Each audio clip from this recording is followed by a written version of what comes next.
Welcome back, Trash Pack. I've got Rall with me again. Hello. And we're going to be continuing our adventures in Ace Attorney. Oh, I need to be more careful about that. Turnabout Sisters, this sounds fun. Load selected save data. Yep. Here we go.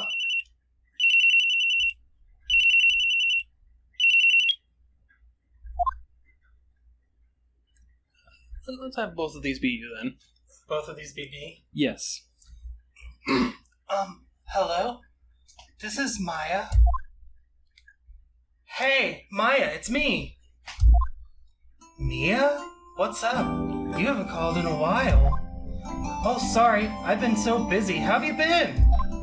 Well, lonely, and it's all your fault. No, I'm just teasing. I've been great. I'm finally getting used to having my own place. Well, that's good to hear.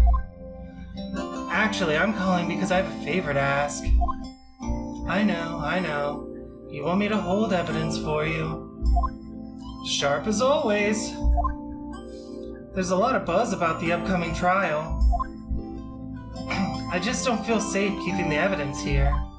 I gotcha. So, what is it this time? It's a clock. A clock? Yeah, it's made to look like that statue, the Thinker, and it tells you the time. I thought you might like it. You always liked toys. Hey, I'm not a little girl anymore, sis. Now, you know I'm only teasing. I should probably tell you, the clock isn't talking right now. Huh? It's not working? That's lame. I had to take the clockwork out, sorry. I put some papers inside it instead. Oh, I'm sure that will be relevant. Papers? Is that the evidence then? Well, there's a possibility that it might turn out that way, yes. Can you come by the office tonight, say 9 to pick it up?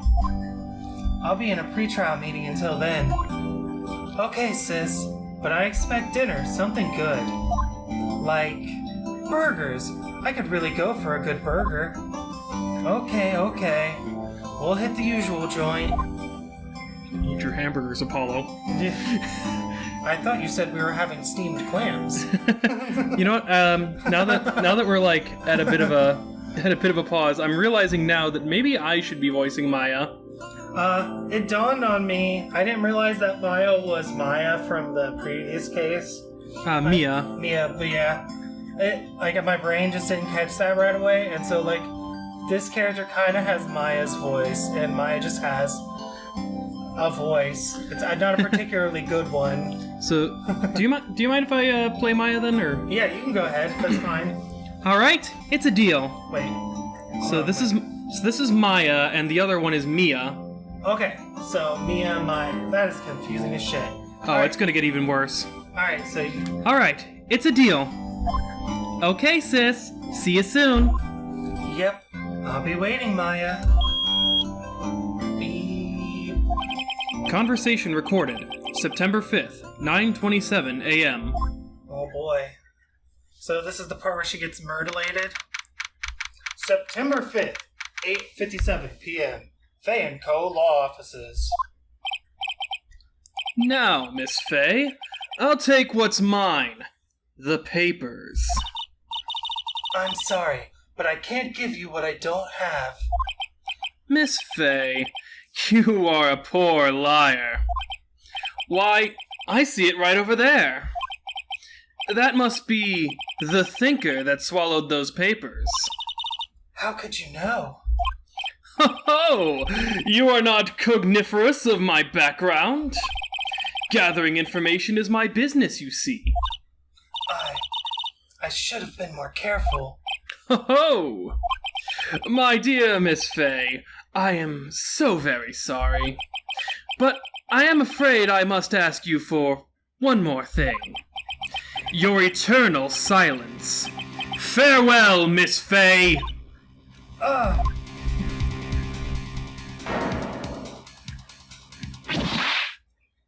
Two murder cases in a row with the fucking Thinker. It showed us the guy again! So, I completely forgot that they show you the guy in the opening of this trial. Stop showing me the guy. I want to figure out who did it on my own. Don't worry. After this one, it won't show you the guy anymore. September 5th, 9:08 p.m. Fay & Co. Law Offices. Uh-oh. I'm late. Huh? That's strange. Guess the chief left without me. She said her sister was coming over, so we should all go out for dinner. What's that smell? Blood? You can smell blood? I mean, blood has a very distinctive smell. I mean, it does, but it's not like a normal person can, like, is gonna be like, I smell blood. Well, I mean, like an animal might smell blood, but you have to have a pretty keen sense of smell to... Or a shit ton of blood. I guess. Mia! Maybe she's in her office. Sis. Someone's there. Chief? Chief? Chief! Bam, bam, bam, bam, bam, bam, bam, bam.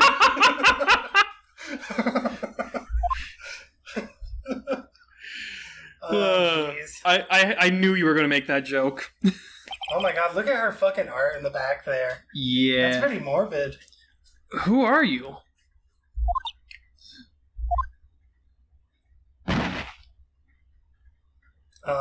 Did she just collapse? Yep.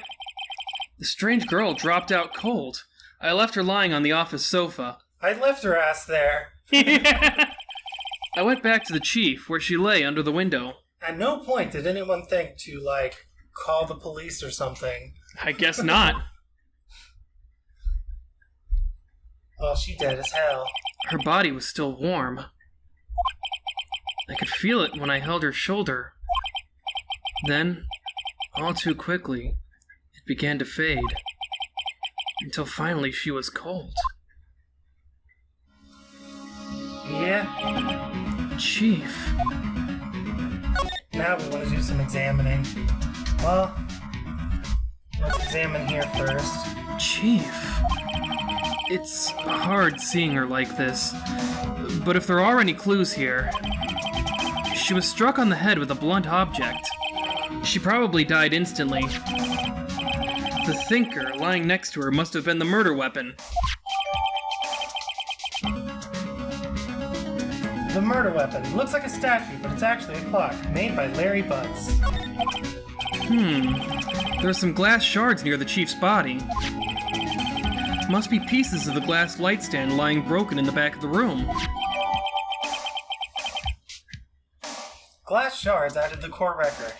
The broken remains of a glass light stand, broken beyond all recognition. Nothing else that seems like a clue here. A piece of paper! It must have fallen from Mia's hand. What could it be? That wasn't there before. Oh, that's interesting. Ah! A word is written in blood on this scrap of paper. Maya. Did Mia write this? No, the killer totally wrote that and planted it. This piece of paper is a receipt from a department store, dated yesterday. A department store receipt with letters written in blood on the back. Okay. So that's going to be relevant later, because I'm guessing, like, this is my theory, because I think I know how these cases work, or at least somewhat. Okay. I'm guessing that at some point in this case, like, this receipt is going to be used to try to frame Maya, but Phoenix is going to flip it later by using that same receipt to prove that the killer, like to identify the killer by basically proving that he was in a department store. You know what I mean? Yeah, I get you. Like, so I think that that's how this is going to work at some point. I think that's enough snooping around for now. Because he'll, like, demonstrate that she wasn't at that department store at that time, and then from there he'll just prove that the real suspect was, basically. Yeah. I'd better call the police. Now he fucking calls the police. And find out what that girl was doing here. Bro, you're supposed to be smart. You couldn't... You couldn't, like... Mia said that she was going to be meeting her sister Maya today. There's a strange girl crying over my boss's corpse. And calling her sis. Who is this girl? It's a mystery I'll never solve. That girl just now. Where'd she go? I put her right there on that sofa. Wow, it's almost like she's capable of getting up and leaving. Uh-oh. I hope she didn't run on me. Nope, there she is. Yipes! Don't scare me like that. Don't scare me like that. Excuse me, but who are you? It's okay. I work here. Maya. Maya Fey. Maya he. Maya Fey? Maya? So, Mia was writing this girl's name. Maybe I should show her the receipt? I never thought there'd be a use for evidence like this outside the courtroom. So, yep. These are your 4 main buttons during examination phases. Okay. Well, he basically winkly nudged me into that. I don't want to talk to her until I've shown her the note. Oh, Before Mia died, she wrote a message with her own blood. She wrote it on the back of this receipt.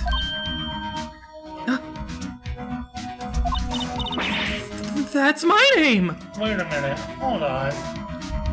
Earlier he said she died instantly on the hit, but she also wrote this name in her own blood? What the fuck? Doesn't make sense. I wonder if that's an oversight or if that's going to be important later. Why? Why would she write my name? Please, just calm down. Why would Sis write my name? Uh-oh. Now I've done it. I'd better hurry up and call the police. Yeah, you should have fucking done that, like, a while ago. Can you tell me what happened?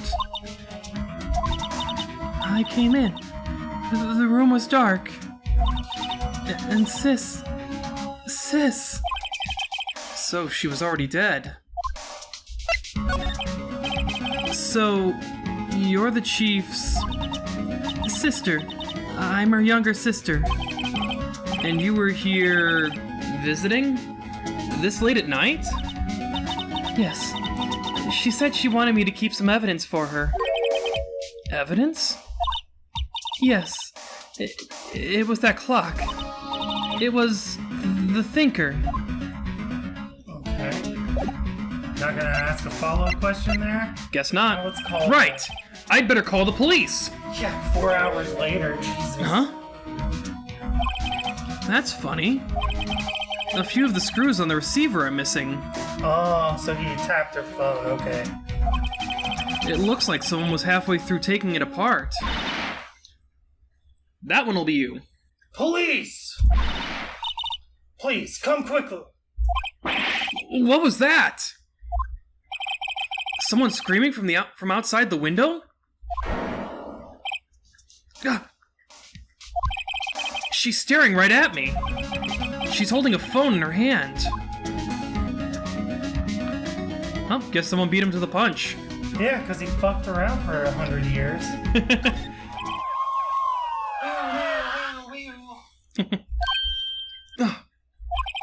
The police. Sounds like they're coming this way. Duh. Freeze! Police! Alright, I'm Detective Dick Gumshoe, see? Gumshoe? What an odd name. We received a report from the building across the way, see? Got a person saying they saw a murder. It must have been that woman I saw. Anyway, I don't want either of you moving 1 inch, okay? Great. Just great. Maya. Wait, she wouldn't have... Whoa! Excuse me! This word, Maya here, mean anything to you? That That's my name. What?! The victim drew this here note in her own blood, see? With her dying breath, she wrote down the killer's name. Gotta jump into conclusions, buddy. Killer? Case closed! You're coming down to the precinct, ma'am! What? Cool. Mia's younger sister, Maya, was arrested on the spot. I was taken in for questioning and didn't get out until the next morning. My eyes were heavy, but I couldn't sleep. I sat around, waiting for visiting hours to begin at the detention center. I had to talk to Maya as soon as possible. September 6th, 9:07 a.m. Detention Center, Visitor's Room. Wow, they have poor Maya locked up like a criminal. Yeah. She's a murder suspect. Oh. It's you, the lawyer. Good morning. Good morning. She looks so tired. Are you going to be my attorney? Well, that's what I wanted to talk to you about. I'd better give it to her straight.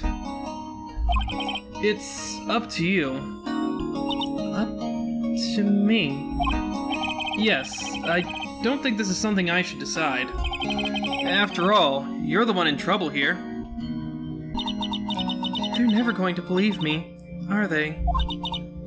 Even you, when you found me in the office, you looked at me like I had done it. Did I look at her like that? No! I never thought...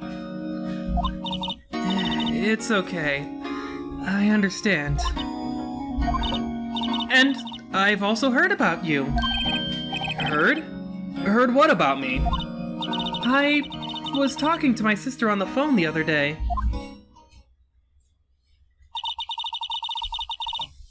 Today was my junior partner's first time in court. Wow, really? How'd that go? It was quite the scene. Honestly, I was on edge the whole time. It's been a while. Ha! So he crashed and burned? He's a genius. One of those strike fear into the hearts of evil types. The only thing he's lacking is experience. Huh.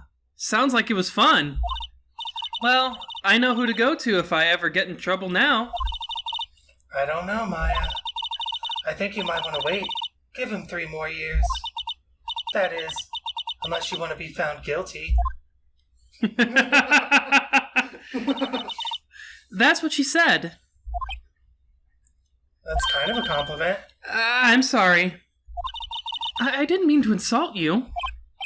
No, it's okay. It's true, I guess. I mean, yeah, you do need experience. But at the same time, I can't just sit by and watch. When I think of the person who did this to Mia... I know. There's something I've been wanting to ask you. Yes? What's with that outfit? Oh, this? This is what all acolytes wear. It's my uniform, you could say. Acolytes? Like people in religious training. What is it you do? Oh, it's nothing strange, really. I'm a spirit medium. In training. Spirit medium. I'm pretty sure that qualifies as strange. Could you tell me about the day of the murder? Yes! Wow, you're a little excited about that. Let's see. That morning I got a call from my sister.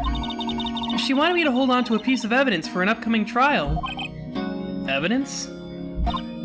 Yes, that clock shaped like the Thinker. The one Larry made. How could that have been evidence in a case? Right. She said something about that. I remember! Do you want to hear it in her own voice? Her own voice? What? Yes. I'm intrigued. I'm pretty sure our conversation is on my cell phone. You recorded it! Yeah, I forgot how to delete those things. So, you say you have a conversation with your sister on your cell phone. Let's hear it. Right. Oh, I just remembered that detective took my cell phone. Sorry. Oh, right. Of course. Next time I see Detective Gumshoe, I'll ask him for it. I'll write you a note so you don't forget, okay? Sure, thanks. So, you're an acolyte. A, medium in training? That's right. The Fae family, especially the women, have always been very sensitive to the spirit world. Wait a second, you said the Fae family? So, Mia was into this stuff too? Hell no. Of course! She left the mountain to follow her career, she said. Her powers were first class, too. I had no idea. As I find that hard to believe. She doesn't seem like the spiritual type. Wait! What? So, you're a real, honest-to-goodness spirit medium? With ESP and all that? Oh my god. Yes, in training. If you suggest the thing your dumbass is about to suggest, I will Facebook. Well, can't you contact me as spirit then?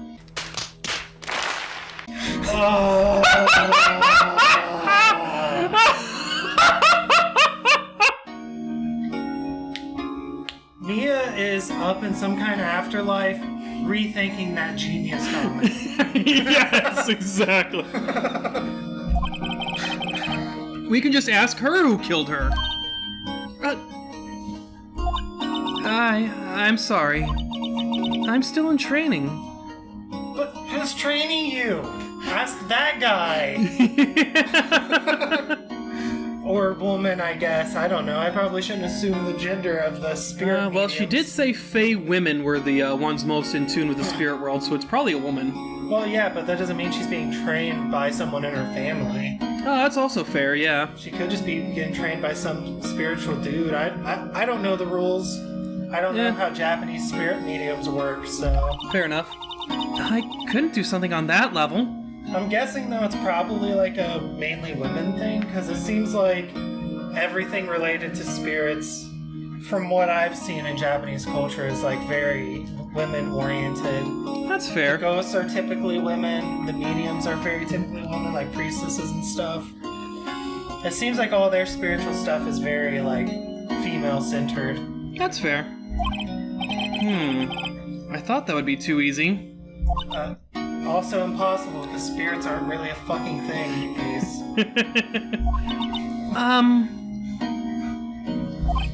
Huh? Something the matter?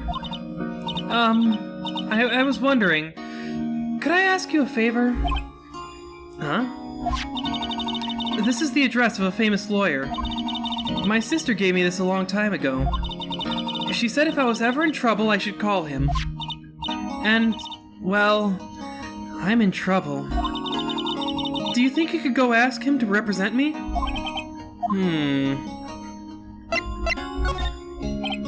Sure, why not? I'll go ask. I'm sure this will go well. Thank you If it's the so killer, much. I will laugh my ass off. Yeah, we just go and, like, have the killer be your defense attorney. I have no one else to turn to. Say, what about your parents? I see. Don't worry, leave it to me. Thank you. The trial's tomorrow at 10. What? Tomorrow? Tomorrow. That's kind of a quick trial. What if this guy refuses? They told me that if I don't find one, the state will pick an attorney to defend me. When will that happen? They're giving me until 4 o'clock this afternoon. And visiting hours are almost up. I'd better hurry. Right, I'll be back. Could you tell me about the day of the murder?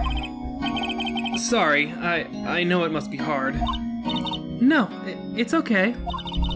All I've been doing the last few hours is talking about it. I've kind of gotten used to it. Let's see.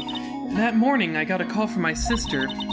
She wanted me to hold on to a piece of evidence for an upcoming trial. That's the thinker clock that Larry made.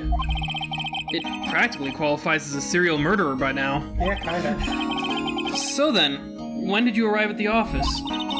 It was right around 9 o'clock. Okay. The lights were off, and I could smell blood. Man, everyone's got such keen senses. I guess so. Then I found her. My sister. Thanks, Maya. That's all I needed to hear for now. What? That was useless. I think pressing further would probably be a bad idea. Oh, I mean, sure, but... Oh, I can't look at her. Nope.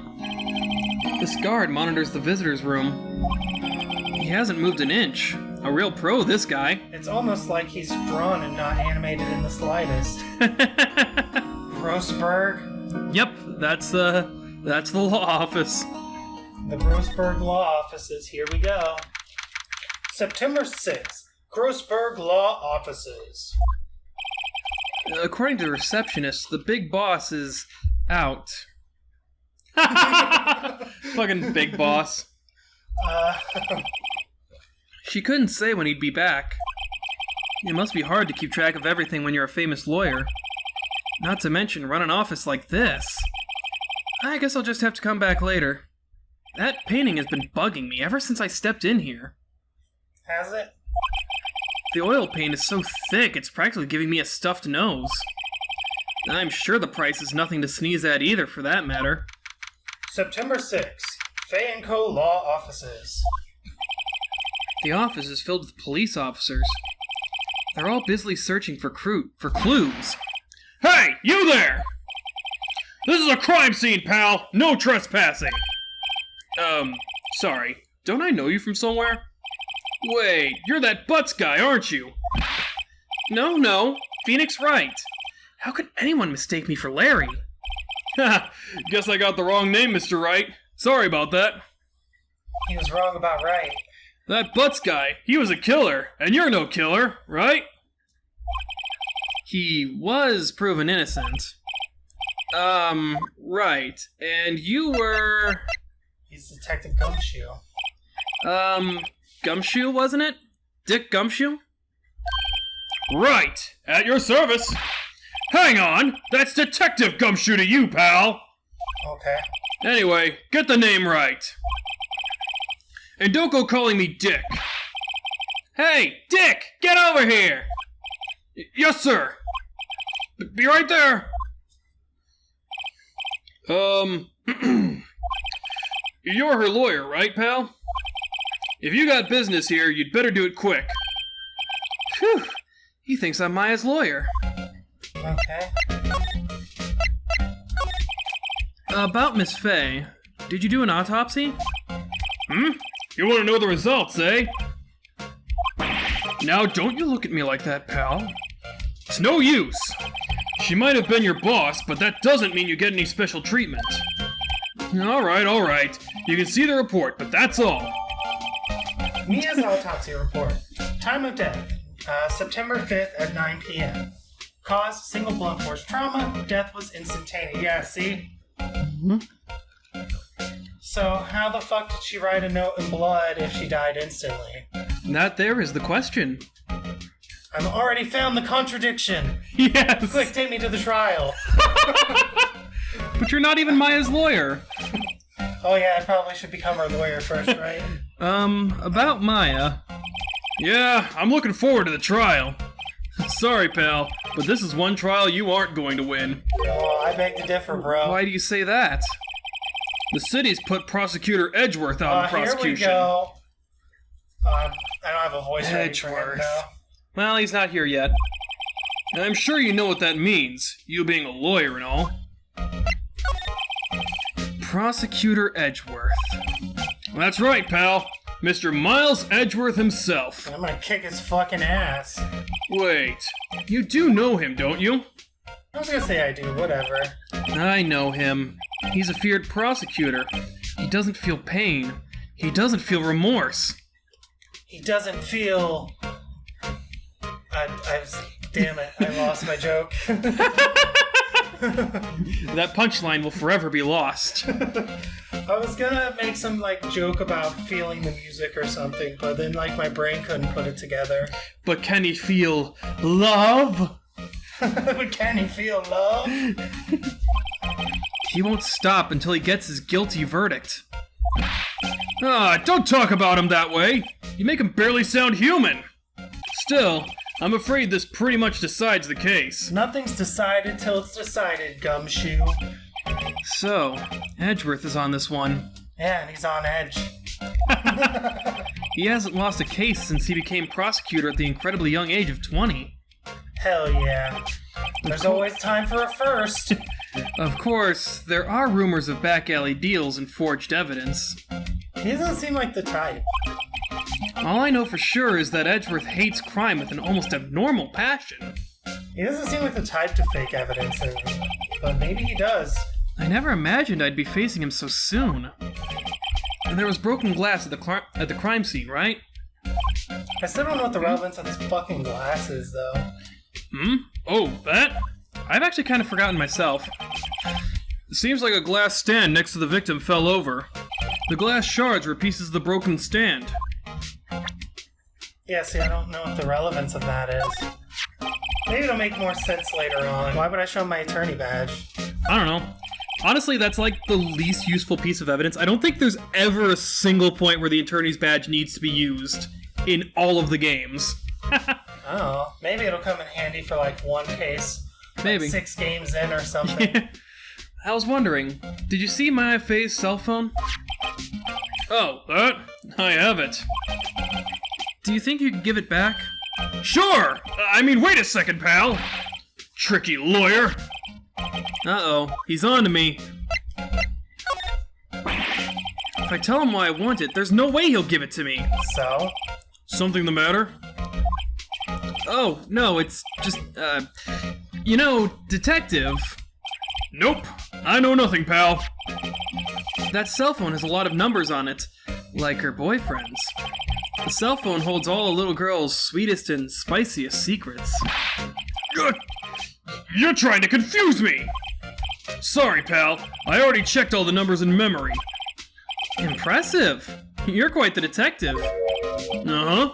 Oh, here, you can have this phone back. And there weren't any suspicious call records in there after all. Seems he didn't notice the recorded conversation. Wait, hold on. Are we...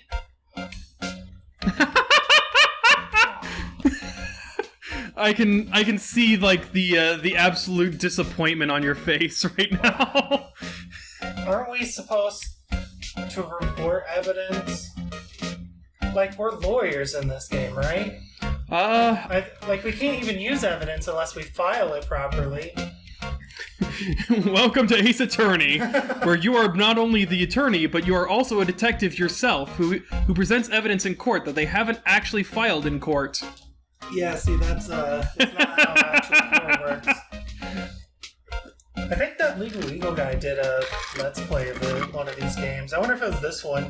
I'm not sure if he did a Let's Play of it, but I do know he did, like, a sort of audit of the first episode of the anime. No, I saw it in my recommended at one point. He had, like, a secondary channel or something for it. Fair enough. But yeah, I did see the one where he watched the anime, but I haven't seen the one where he plays the actual game. Maya's cell phone received from Detective Gumshoe. Maya's cell phone holds a conversation between the chief and Maya. Check the report record to hear the recorded conversation. I guess I've asked all the questions I need to. You all done, pal? Yes, thank you. I'll be heading out now.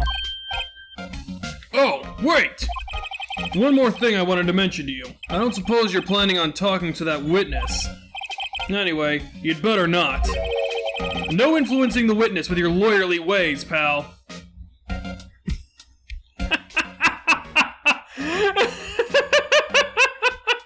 Okay. I mean, to be fair on this one, I don't think the lawyers are supposed to talk to witnesses until the trial, right? Unless they're getting like a statement from the witness, they. My understanding is that the police are supposed to do like the evidence gathering stuff, like get statements from witnesses, collect all that stuff. And then the lawyers can call the witnesses during the trial and, like, cross-examine them there. Not necessarily. Actually, if I remember correctly, lawyers are supposed to prep the witness, like, before the trial, like, sort of get their full statement so that they know, like, what they're going to ask the witness and, like, what the witness is going to testify. I mean, yeah, I guess kind of, I don't know. But I feel like, I don't know. I guess you would be able to talk to a witness, right, as a lawyer. Yeah, I mean, you got, as a part of, what is it, the Fifth Amendment? No. Also, Right to an attorney, yeah.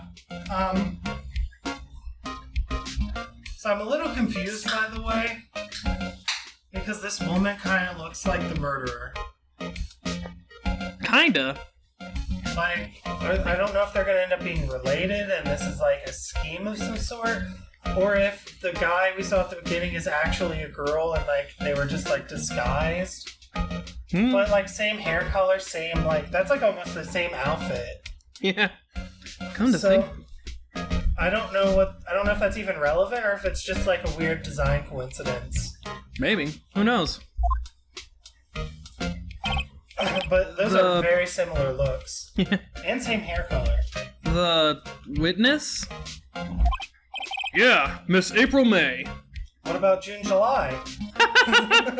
I'm sorry about this, but I can't tell you anything about her. Well, you just told me her name. Miss May, huh? So you've sent her home already, then? Bullshit. So you've already sent her home already, then? Haha! You're trying your lawyerly tricks on me now! This guy's a fucking idiot, by the way. He is. She's not to go outside her room until the trial. So, she's still in the hotel across the way. I guess I should know better than to try to get a detective to leak information. You got that right, pal! Time to pay a visit to Miss May. Fuck the rules. Okay, so yeah, you can use enter to check the conversation on...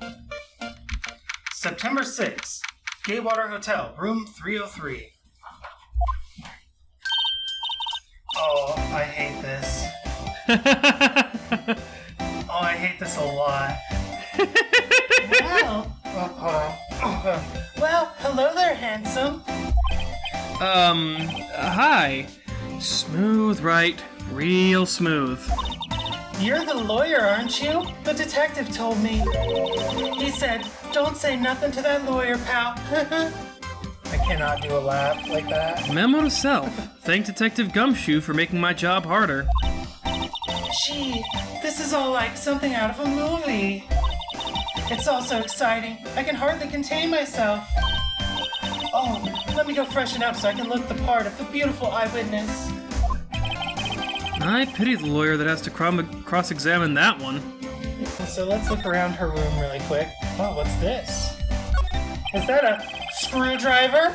There's a Perhaps for unscrewing a phone? There's a screwdriver stuck in this drawer. I wonder what's inside. Let's take a look. Hey! Hey! What are you doing? No touching. Oh, bad boy. You really shouldn't pry around in other people's rooms now. You wouldn't want to make me upset, would you?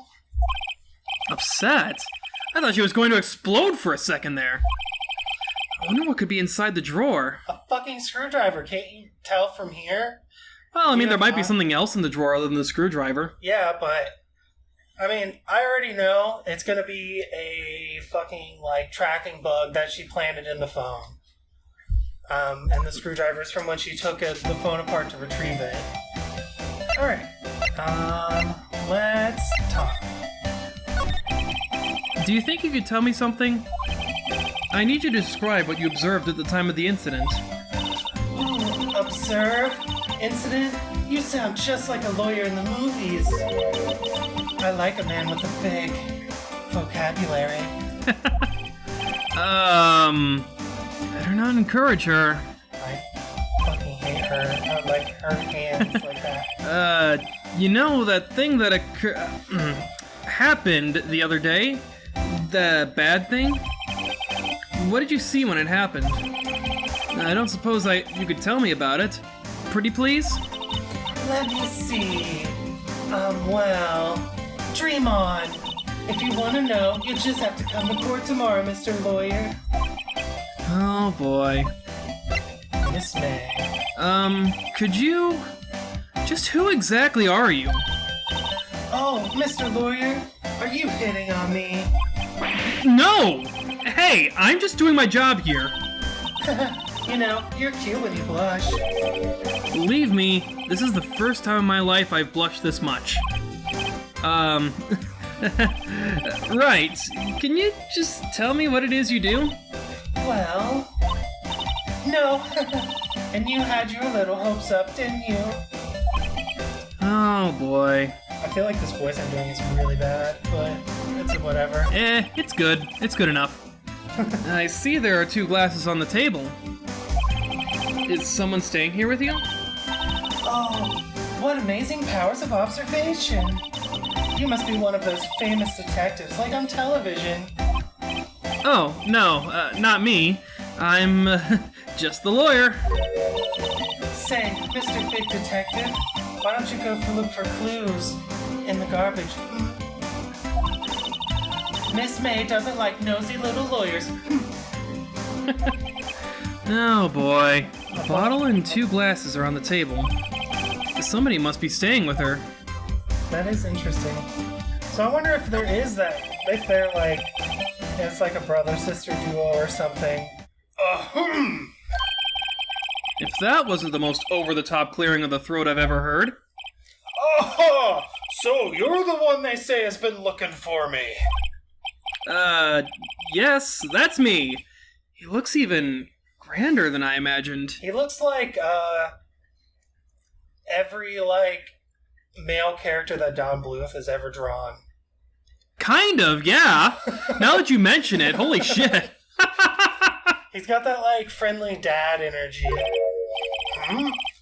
That badge on your collar. Ah, so you're a lawyer, are you now? Yes, well, yes. And what do you want? I'm not particularly busy these days. Please proceed. Not busy? Then how come no one could get in touch with you? He was fucking golfing, duh. Probably. Something the matter? You came to see the one and only Marvin Grossberg, did you not? Well, here I am, boy. What do you want? Out with it. Well, sir, actually, it's about Maya. Maya Fey? Huh? Yes. Maya Fey. Go on. Huh? Why the strange reaction? That is a little sus, isn't it? Cha-cha. I'm really quite busy here, son. I can't go taking cases on a day's notice. No, it's quite impossible. Wait a second. How did you know the trial was tomorrow? This is... Okay. So, this guy falsified evidence in a case, got caught by Maya. She was going to expose him, basically, and then he hired the girl and potentially the guy we saw at the beginning, if they aren't the same person, basically to retrieve the evidence, and then they killed Maya to, Mia. They killed Mia to basically, kind of cover their tracks. That's kind of the picture that's being painted for me. Fair enough. But we shall see. Anyway, I'm afraid it's entirely impossible for me to represent her. Sorry, end of discussion. You'd think, though, if he was the culprit, he would represent her as the defense attorney to make sure they lost. You'd think. What's going on? Not. What's going on? He refused me before I even got a chance to ask him. What do I tell Maya? Dude, you're gonna be her lawyer. Just fucking move on with it. How can you just refuse like that? Please, tell me why... I like the idea that, Phoenix, came to this office. The guy was like, I refuse to take the case. And Phoenix is like, okay. He leaves the office, comes back a few minutes later, he's like, why could you refuse? Yeah. Well, you see, it's just I'm busy, you see.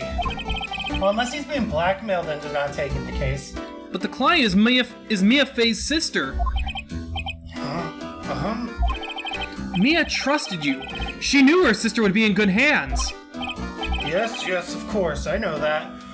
Okay, now I'm rethinking it. Maybe he's being blackmailed into backing off the case. However, I'm sorry, but I must refuse. Sorry, goodbye. Creep. Fine. I don't have time to argue with you anyway. I'll go look elsewhere. Do not. Huh? Did you say something? I think not, I said. What do you mean? I'm terribly sorry. But I'm afraid that no lawyer worth their salt will take on this particular case, all because Edgeworth. They're all afraid of Edgeworth, aren't they? Maybe. Terribly sorry, my boy. Why? I cannot say. I beg your pardon, but could you leave now? I've nothing more to discuss with you. What's going on here? Yeah, they're all afraid of Edgeworth, isn't that? That's what it is. How did you know Mia Fey? She worked here a long time ago. Quite the apprentice, that one. Learned my techniques in the blink of an eye. She left one day, quite suddenly. She had a mission, you see. A mission? You could see it in her eyes. She followed it with a burning passion, never looked back, that one.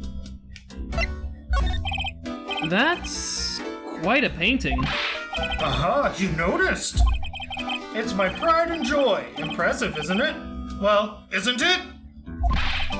The color of the sky, the hue of the sea, the weave of the straw hat.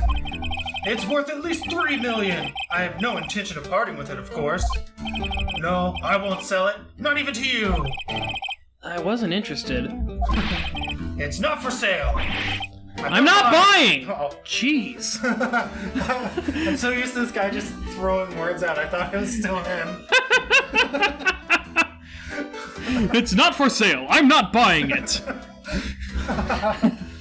Oh, God. Hiya.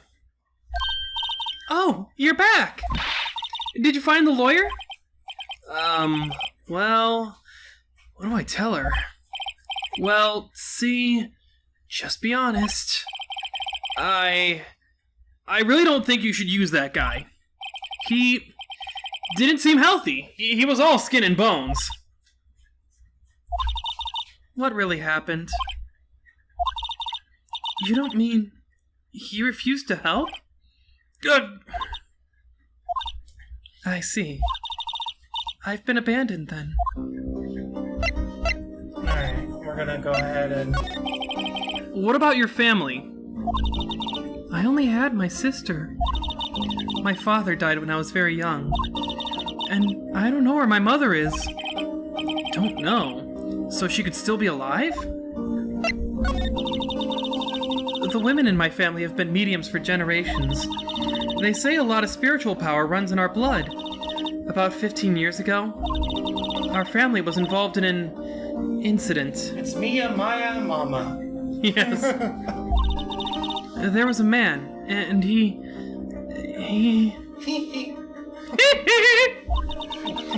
ruined our mother's life. Is that their shitty dad? Ruined?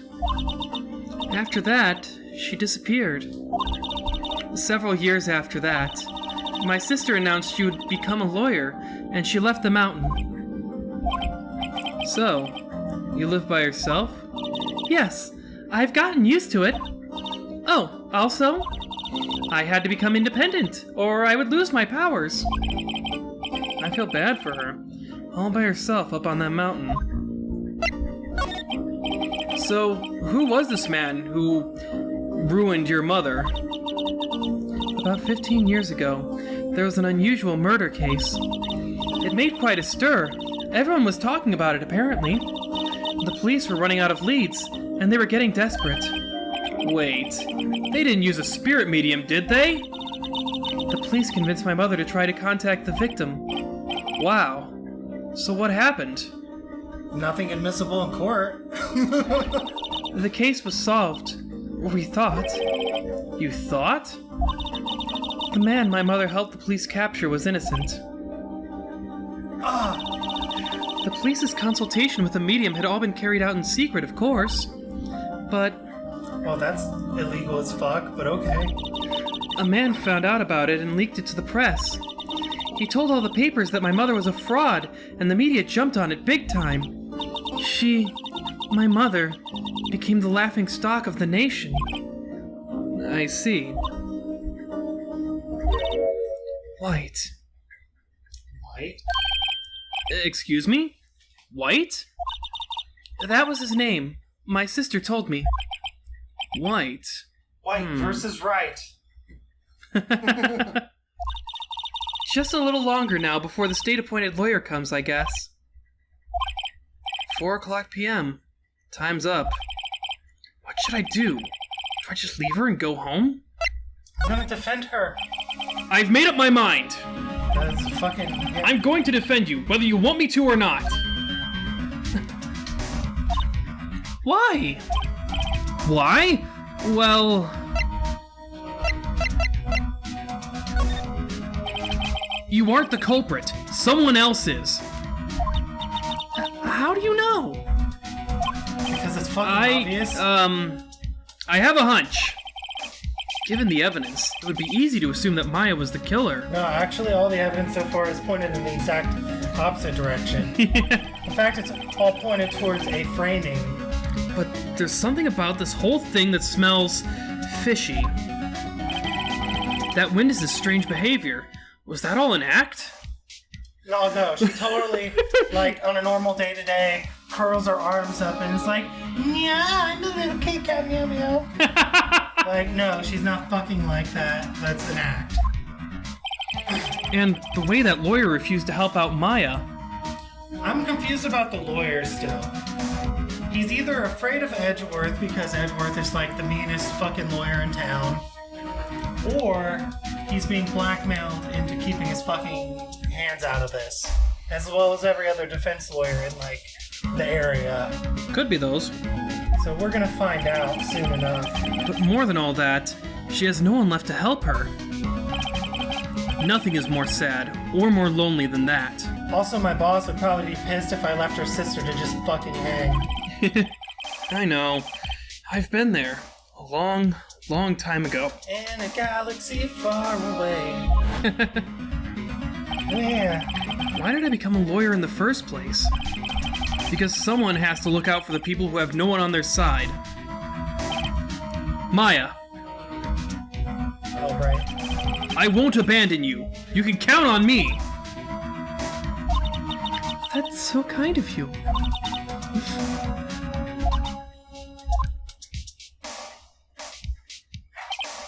Well, let's fight this one and get you out of here.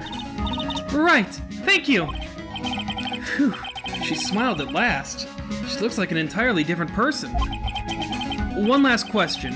You are innocent, right? Yes! And I trust you. So you trust me too, okay? It's a deal. So, what next? There's something that's been bugging me. Just what was inside that strange woman's drawer? It was when I tried to look into the drawer that she got all defensive. There has to be something in there. Well, Alright. There's your next direction. Yeah, I know, but I just... Yeah. Alright, you need to show her the phone. Hey, I got your cell phone back. Oh, say, can I listen to my sister's voice? Here we go. Maya's eyes closed. She listened to every word with such intensity. Before long, tears began to roll down her cheeks. Thank you. Good afternoon, sir. Excuse me, you are? Ah, I beg your pardon, sir. I am the bellboy of this establishment. At your service, sir. I like his little highlights up there on his Yes. hair. Nice. Oh, right. I've just come up to deliver room service, sir. Do you know where Miss May might be? Huh, I believe our guest Miss May is currently using the, facilities. She's taking a shit. If you've no need of anything, I'll be taking my leave. Please, stay as long as you like. Enjoy. Yeah. Wait, no, hey! Why does it seem like every time I come here, I end up embarrassing myself? Wait, now's my chance to snoop around a bit. I almost forgot. Ah! You came back quickly. Might I ask you to inform Miss May that there is a message for her? Please tell her that Mr. White of Blue Corp phoned. Interesting. Very interesting. Oh, right. Sure. I wasn't expecting these two Mr. cases White. to intersect so immediately. Mr. White of Blue Corp. Where have I heard that name? I thought that was building up to the, overarching story, but apparently that's specific to this case. White. That was his name. My sister told me. So their killer is, White was the name of the guy who ruined Mia and Maya's mother. Could it be a coincidence? No. Alright, let us go ahead and take a look in here. There's a screwdriver sticking out of that half-open drawer. Now's my chance to see what's inside. Oh! What do we have here? Wiretap? Yeah. What would a woman like her be doing with a thing like this? There's definitely something suspicious about this Miss May. Why would she have something like this in her hotel room? There's a story behind all this. I know it! Alright. I'll be using this bit of evidence in tomorrow's trial, that's for sure. For Maya's sake. I'll get to this woman's bottom. Wait, I mean... you know what I mean. Oh, bellboy? Still there? Uh-oh. Time to scram. I look forward to tangling with you tomorrow, Miss May. In court! In court! September 7th, 10 a.m. District Court, courtroom number 1. The people in cases are real. Fucking Judge Judy. Oh my god. Court is now in session for the trial of Miss Maya Fay. The prosecution is ready, Your Honor. The defense is ready, Your Honor. Miles Edgeworth. I'd better not show any signs of weakness today, or he'll be on me in an instant. Mr. Edgeworth, please give the court your opening statement. Thank you, Your Honor. The defendant, Miss Maya Fay, was at the scene of the crime.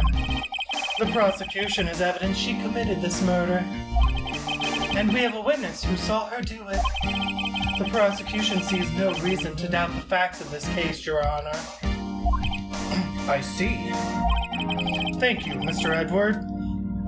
Thank you, Mr. Edgeworth. Let's begin then. If we may call our first witness, Your Honor. The prosecution calls the chief officer at the scene, Detective Gumshoe. Here we go. We get a real trial this time, boys. Woo! Witness, please state your name and profession to the court. Sir! My name's Dick Gumshoe, sir! I'm the detective in charge of homicides down at the precinct, sir! Please stop. Detective Gumshoe, please describe for us the details of this murder. Very well, sir! Let me use this floor map of the office to explain. Alright, The body was found by this window here.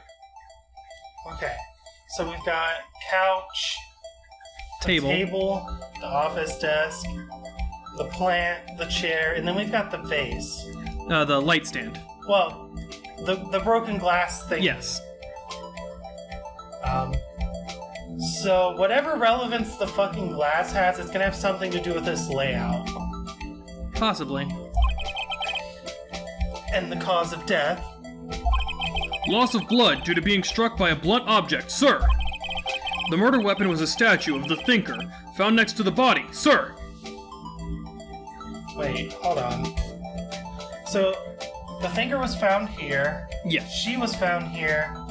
This was broken over here. Yes. Well, how did this get knocked over if she died over here? Well, maybe it was before the time of death. Yeah, there's something going on there. I'll have to figure that out. It was heavy enough to be a deadly weapon, even in a girl's hands, sir! Wink, wink, nudge, nudge. The court accepts the statue as the court accepts the statue as evidence. They're still calling it a statue. Yeah, the judge guy should know what it is. Floor plans. The murder scene, the Fay & Co. law offices. Yep, so basically that photo we were using as a diagram earlier has been added to the court record. Yeah, I know. I'm just saying, the fact that they added it means that layout is actually important. Yep, something like that. And I think it's going to have something to do with the case, with the nightstand or whatever the fuck it was. The glass stand. Yeah. Now, detective. Yes, sir! You immediately arrested Miss Maya Fay, who was found at the scene, correct? Can you tell me why? Yes, sir! I had hard evidence she did it, sir. Detective Gumshoe, please testify to the court about this hard evidence. Hard. Sorry, I kid. This is actually very serious. Maya Fay's arrest. Well, here we go. As soon as the phone call came in, I rushed to the scene. There were two people there already. The defendant, Miss Maya Fay, and the lawyer, Mr. Phoenix Wright. Do you think this would be a conflict of interest for like 80 different reasons and he wouldn't be allowed to be her lawyer? But, you know. Oh well. I immediately arrested Miss Maya Fay. Every time I see that name, all I can think of is Tina Fey. Why? We had a witness account describing her. The witness saw Miss Maya Fay at the very moment of the murder. Wait, hold on. How did the witness see her during the murder if we saw her through the window after the murder making the phone call? That there is the question, isn't it? Interesting. Let me stroke my imaginary beard for a moment. The very moment, you say. Very well, Mr. Wright. You may begin your cross-examination. Yes, Your Honor. Cross-examine what?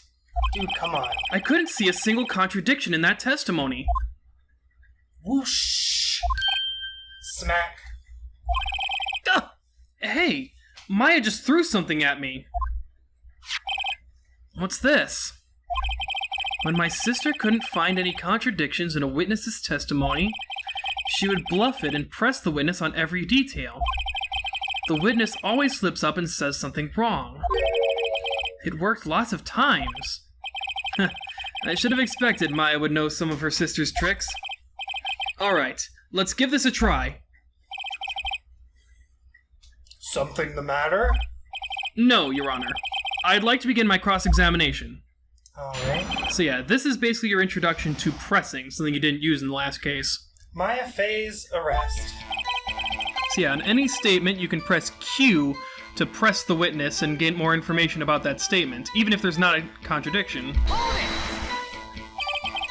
Who did you say you got a call from? Hey pal, don't play dumb. You know who. The call was from a customer at the Gatewater Hotel, right across from the crime scene. Okay, I pressed. Not sure it did much, though. Right, please continue. There were two people there already. The defendant, Miss Maya Fay, and the lawyer, Mr. Phoenix Wright. Are you absolutely sure it was us? That's a dumb question. Listen, pal, your dumb act will only get you so far. With her funky hippie clothes and your spiky hair, you two stand out like suspicious people at a crime scene. Well, he does have a point about her. Dude, look at your haircut. Bro, She is pretty suspicious as unmistakable. hell. I should pick my points to press with a little more care. You think? I immediately arrested Miss Maya Fay. Actually, I do want to press and make that. Why's that? What's your reason? Why? We had a witness account describing her. The witness saw Miss Maya Fey at the very moment of the murder. Let's press further. Hold on, just a second. Yeah? If I heard correctly, you said you arrested her because you had hard evidence she did it, correct? Huh? Did I say that? Me? I heard you say it. You did say it. You said it. Exactly what about the suspicious woman in pink's claim was hard evidence? What? Miss May isn't suspicious, and she sure isn't pink, pal! Well, I guess she is pink. That's enough, Detective Gumshoe. Do you have any more solid proof other than her claims, Detective? I guess pressing can have its advantages. Yeah, okay, I see how that works. You just have to pick the right place to press, and then you keep pressing till they fuck up. Yep. Yes! Ah! He's gonna pull out the note, but I can dismantle the note easily. Sorry, I got the order of things mixed up in my testimony, Your Honor, sir. Well, you're unreliable and your testimony means nothing. There was something I should have told you about first, Your Honor. Very well, Detective. Let's hear your testimony again. Here we go. Hard evidence. Alright. After securing the suspect, I examined the scene of the crime with my own eyes. I found a memo written on a piece of paper next to the victim's body. On it, the word Maya was written clearly in blood. Lab test results showed that the blood was the victim's. Also, there was blood found on the victim's finger. Before she died, the victim wrote the killer's name. Interesting. How you like that? That's my hard evidence. It's not that hard, bro. Watch me tear this up in under a fucking second. Before we begin cross-examination, I have a question for you, Detective. Your Honor?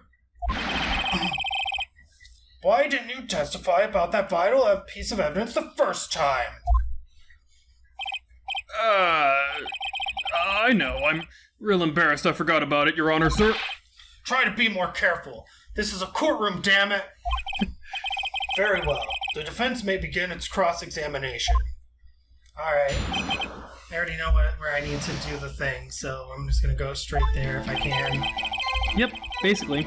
I should be able to just, Found a memo written next to the victim's body. On it, the word Mayo was clearly written in blood. Last time felt the result was victim's. Blood found on the victim's finger. Before she died, the victim wrote the killer's name. Oh, you have... Where's the autopsy report? There, yep. E. Detective Gumshoe, there's one thing I want you to clarify for me here. You say that the victim, Mia Fey, wrote this note. That she was accusing the defendant, Maya Fey? That's really what you're saying. What? This isn't one of those lawyer tricks now, is it? Of course she wrote it! Who else could have? The killer. I love his, little head shake. You have it backwards, Detective. Backwards? The victim is the only person who absolutely could not have written it. Yes! This is a report from your department, Detective. Immediate death due to a blow from a blunt object. She died immediately. But... no butting your way out of this one, Detective. Yeah, bro. It's called framing. Order! Order! The defense has a point. Someone who died immediately wouldn't have had the time to write down anything. Mr. Wright, I beg your pardon, but when exactly did you obtain that autopsy report? When? The day after the murder, right? Let's see. Technically, yeah. It was the day after the murder. The prosecution's point being... that autopsy report is outdated, Your Honor. And here we have one of Phoenix Wright's biggest memes. What? A second autopsy was performed yesterday at my request. Death was almost immediate due to a blow from a blunt object. But there is a possibility the victim lived for several minutes after the blow. I received these results this morning. No way! He should have had to file that into evidence, but okay. Your Honor, it's quite easy to imagine that the victim did have time to ride Maya. That is all. What a prick. I see. Damn you, Edgeworth! Sorry, I actually just wanted to say it myself. Yes! Damn you! I should have known you'd have something up your sleeve. Why, Mr. Wright, you look shocked. Something you want to say?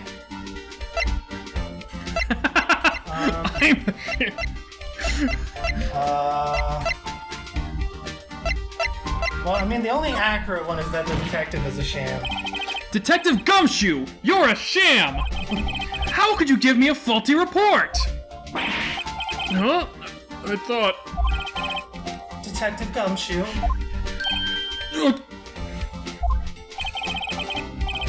I'm disappointed in you handing him the wrong report like that. I'm sorry, sir. You were at fault, Detective. This isn't going to look good on your evaluation next month. What? But... Rip Detective Gumshoe. Your Honor, I submit this report to the court. Understood. The court accepts the evidence. Autopsy report updated in the court record. Maya's autopsy report. Died from a blow by a blunt object. May have lived for a few minutes after being hit. Okay, so... things can change, basically, is what I'm getting. Yep. Well, Your Honor, the evidence strongly suggests the victim was identifying the killer. I suppose that's the obvious conclusion, yes? Except it's not. Darn! This isn't good. The prosecution would like to call its next witness. This poor, innocent girl saw the murder with her own eyes. I guess I'm about to pull the same bullshit that Edgeworth did whenever I bust out that phone receiver. Yeah. Let the witness, Miss April May, take the stand. Exactly what part of her is innocent? None. This is gonna be fun. This is where shit's gonna get hard, right? Something like that.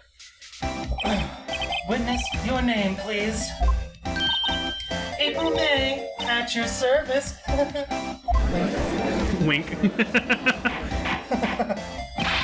Order! An introduction should not require any reaction from the crowd. The witness will refrain from wanton winking. Oh, yes, Your Honor. This is not good. She's already captured the heart of every man in this courtroom. Well, not quite the heart, but close. Tell us, where were you on the night of September 5th when the murder occurred? Gee, I was in my hotel room. I checked in right after lunch. And this hotel is directly across from the Fanco law offices? That's right, big boy. Please, testify to the court about what you saw. Witness's account. Alright, I gotta pay attention here. It was 9 at night. I looked out the window, you know? And then, I saw a woman with long hair being attacked. The one attacking her was the mousy girl sitting in the defendant's chair. Then the woman, dodged to one side and ran away. But that girl, she caught up to her and she hit her. Dodged to one side. Then the woman with the long hair, she kinda slumped. The end. That's all I saw. Every little bitsy witsy. Wink.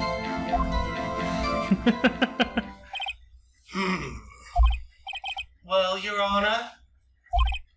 I see. It is a remarkably solid testimony. I don't see a need to trouble the witness any. Wait, Your Honor! Yes, Mr. Wright? What about my cross-examination? I thought the witness's testimony just now was quite firm, didn't you? Mr. Wright, I understand you were Miss Via Faye's understudy, were you not? You must know her techniques well. Her cowardly way of finding tiny faults in perfectly good testimonies. Hey! How dare you? Well, Mr. Wright, will you cross-examine the witness? Yeah. I'll gladly proceed with the cross-examination. Why would I not fucking do my goddamn job? If only because I have a feeling Edgeworth doesn't want me to. Well, yeah. She has to have some weakness. Very well. You may begin your cross-examination. Okay. So, I think the dodging comment is where I want to shoot for. Which I'm thinking it's got to do with the floor layout. Maybe. You said she dodged to the right. Don't forget, you can always press. I don't really think in most cases, there is no penalty for pressing. Okay, so let's try. So I looked out the window here now. Then I saw a woman with long hair being attacked. One attacker was the masked girl sitting in the defendant's chair. Let's press here really quick. How do you know she was the defendant? Oh, well, you know, she had a girlish physique. Women know these things. Look, I just know, okay? There was only one person at the scene of the crime with a short, girlish figure. The testimony is bulletproof, Your Honor. He's right. What does this mean? Basically, is Edgeworth right? Is this testimony bulletproof, or should you back off from this? Like, should you back off from this testimony, or should you press further? I'm gonna push further. Hold on a minute! That testimony stinks! Well, what? Miss May, I'm willing to bet that. Oh, shit. Are you telling the truth? Did you really see the defendant? Ooh, shit. Mr. Wright, what's the meaning of this? Yes, what is the meaning of this? Someone tell me, because I'm clueless about this, I mean. Okay. If you had really witnessed my client, Maya Fey, you would have noticed her clothes before noticing her physique. What? Oh, because of her stupid fucking... No one wears clothes like this on a daily basis, except her. And I'm no expert on fashion, but her hairdo looks far from normal to me. However, the witness's testimony mentions neither of these things. They are pretty standout features. The testimony is bogus! But...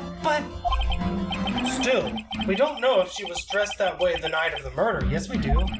She was, Your Honor. I saw her. And so did Detective Gumshoe. What do you say to that, Miss May? Rawr. What are you trying to say, you mean lawyer? I saw what I saw. I just didn't think all the trifling little details were necessary, darling. I ran out of breath in that one. Yes. Miss May, the court would like to remind you to please omit nothing in your testimony. I'm sorry, Your Honor. I'll be a good girl, I promise. Your testimony again, if you would. Damn, I almost had her. Well, I didn't even think about that, honestly. I'm surprised you got that first try. I did see everything, I did. The woman dodged the first attack and ran off to the right. First attack. Remember she said that the victim dodged to the side and then got caught up? Okay, so dodged the first attack and ran off to... Wait. Dodged the first attack and then ran to the right. But if she was over there, where did she dodge to? Nah, she dodged to the right and ran off right. How would she have... Because, see, the killer is coming in from, like, the left. Yeah, well, I'm saying how would the witness have saw anything going on back here? Through the window. Well, I mean, she could see, like, the, She can see, like, the edge, kind of, I guess. I'm just trying to think about this so that I know what to... Then the girl in the hippie clothes ran after her. And she hit her with that weapon. I saw it. I did. That clock, that kind of statue-y clock. The thinker, I think? Ooh, interesting. Well, does the accuracy of my report not startle you? very startling. I see. I only wish you had been so detailed from the beginning. I'm about to ruin this girl's whole day. Please begin cross-examination. I know what to press her on this time. Do I press her or do I just present the thinker, though? Up to you. I think I'm going to present the thinker. I did see everything. Victim dodge the first attack. There's going to be something about that later. Yeah. Her in the hefter. She hit her with that weapon, I saw it. That clock, the kind of saturated clock the thinker, I think. Present. I'm going to try this. No, wait. Actually, I want to press. Never hurts to press first. Clock? Didn't this come up in another testimony recently? Well, don't look so sour, Mr. Lawyer. You can't win them all. No, but I have a feeling I'm onto something now. That clock, the kind of saturated clock thing. Okay, so I tried to press and that didn't work. Yeah, basically, pressing even when it doesn't, advance the case, can help you more easily pinpoint what statement to present evidence on. Yeah. Well, that's the thing. I know this is the statement, but I thought... My thinking was if I just present the clock, that doesn't make sense, but if I press her to ask how she knew it was a clock... Fair enough, yeah. My thinking was that's what I was pressing her on, but apparently not. So let's try this. Like I said, never hurts to press first. Miss May, what you said just now was quite... revealing. Revealing? Oh, you'd like that, wouldn't you, naughty Mr. Lawyer? You just said that the statue of the thinker was a clock. But there's no way of knowing that just by looking at it. Another person in much the same position as you recently called this a clock too. And he was found guilty of murder! Order! Miss May, can you explain how you know this was a clock?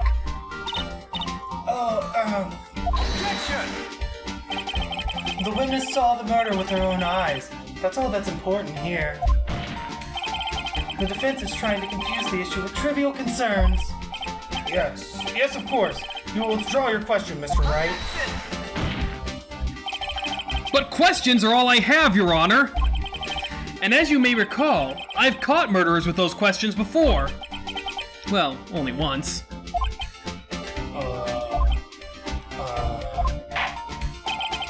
Objection sustained. You may continue to question the witness. Whew, that was close. If you stopped me there, the trial would be over. What? So, what happens now? What happens now is you answer my question. How did you know it was a clock? What? That's... because... I heard it? Yes, I heard it. It say... Let me try that again. Yes, I heard it say the time. How? So, you've been to the law offices of Fay & Co.? No. Hey, I didn't say that. Why would I go there? I heard it from my hotel room. The law offices of Fay & Co., where the murder took place, is very close to the hotel. She could easily have heard the clock. Well, Mr. Wright, are you satisfied? No, Your Honor. I can't give up now. I'm not satisfied because... It couldn't have run. Because it didn't have batteries. Remember she said she took out the internals of the clock. Good thinking. Your Honor, members of the court, it is inconceivable that the clock in question rang. It's empty. That clock is missing its clockwork. Ooh, fuck yeah, got him. How could you possibly? Just take a look, right now. I literally work with her, I would know. Oh. See anything interesting, Your Honor? It is as the defense says. This clock is missing its clockwork. It's quite empty. Mr. Wright, would you care to explain to the court the meaning of this? It is as you can see. The clock was empty. It couldn't have rung.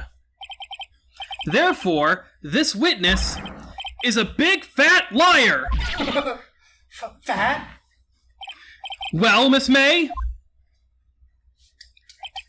Tisk tisk. I like him. Quite a show you've put on for us, Mr. Wright.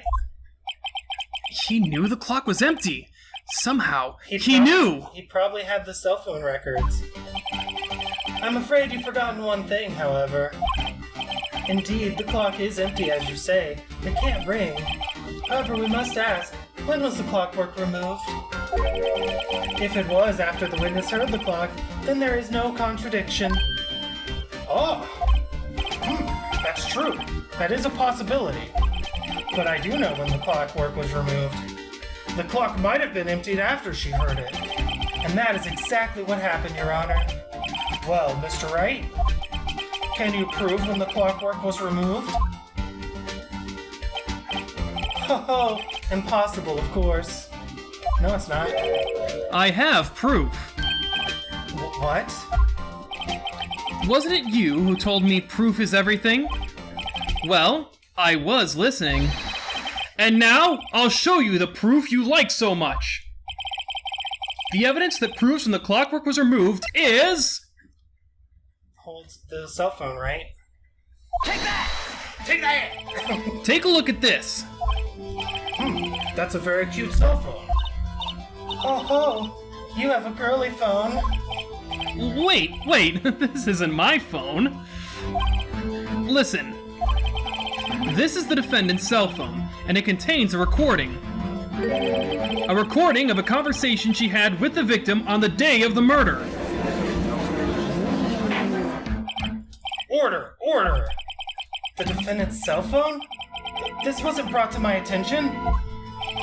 Perhaps Detective Gumshoe overlooked it.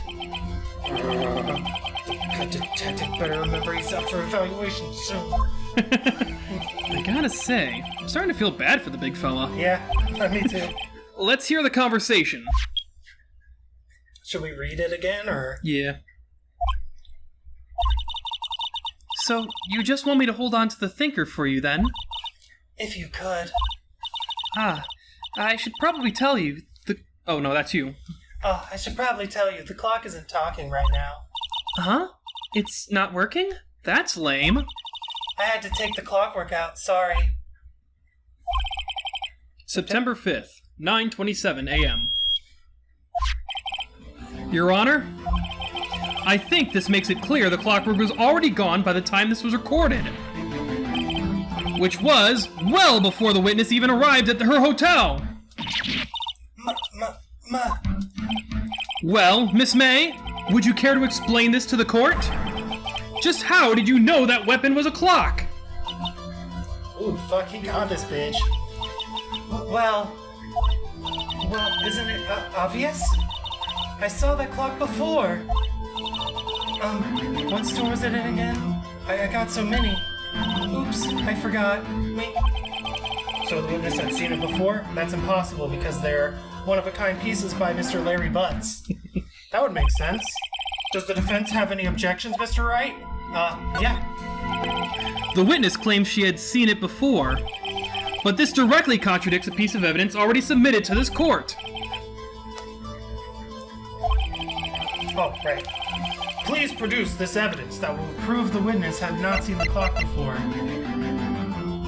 Take that! Take that! It's simple. This clock was never in any store, ever. What? A friend of mine made that clock. Only 2 exist in the world, and the one that isn't here is in police custody. Impossible. Everything is sold in stores. Miss May, I think it's high time you went shopping for a better excuse. Roll credit. Yes. Oh, excuses not on sale today? Oh. Oh.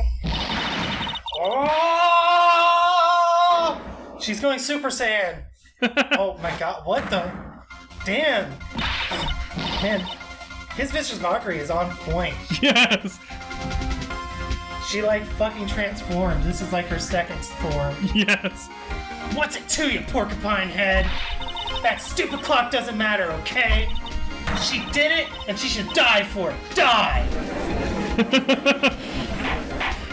At least I don't have to do the annoying voice. Whoa, whoa, whoa, let's not get ahead of ourselves. This is a court of law, and the witness will remain calm.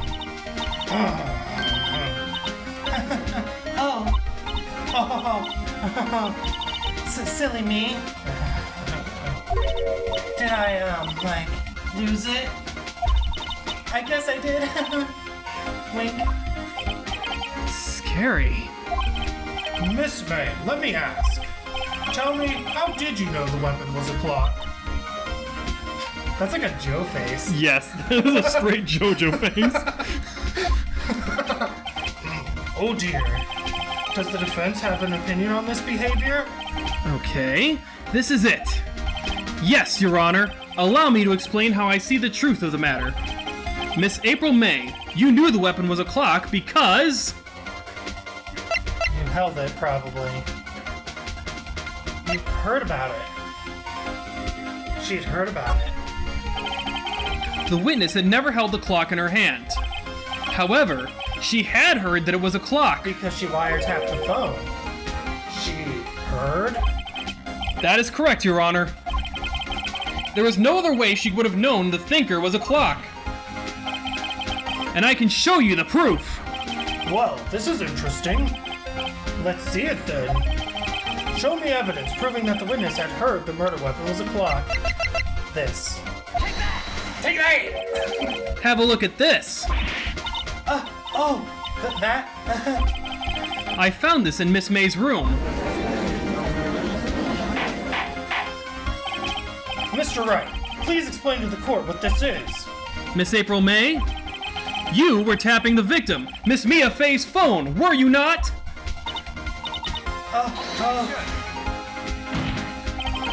Your Honor, this is irrelevant. I'm not entirely sure that it is. Objection overruled. Yes! Like, seriously, what the fuck? It troubles me that our witness was in possession of a wiretap. This is outrageous. Does the defense truly claim that the witness was tapping her phone? Absolutely. Even if that was the case, which it's not, you still have to prove one thing. Did the victim ever say that the weapon was a clock on the phone? Can you prove that? I think not. Oh yeah? I think I can! It's simple! What? Here's my proof. The proof that the victim said on the phone that the weapon was a clock is...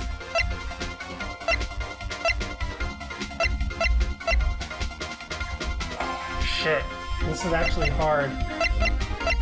It's either the cell phone or it's the wiretap.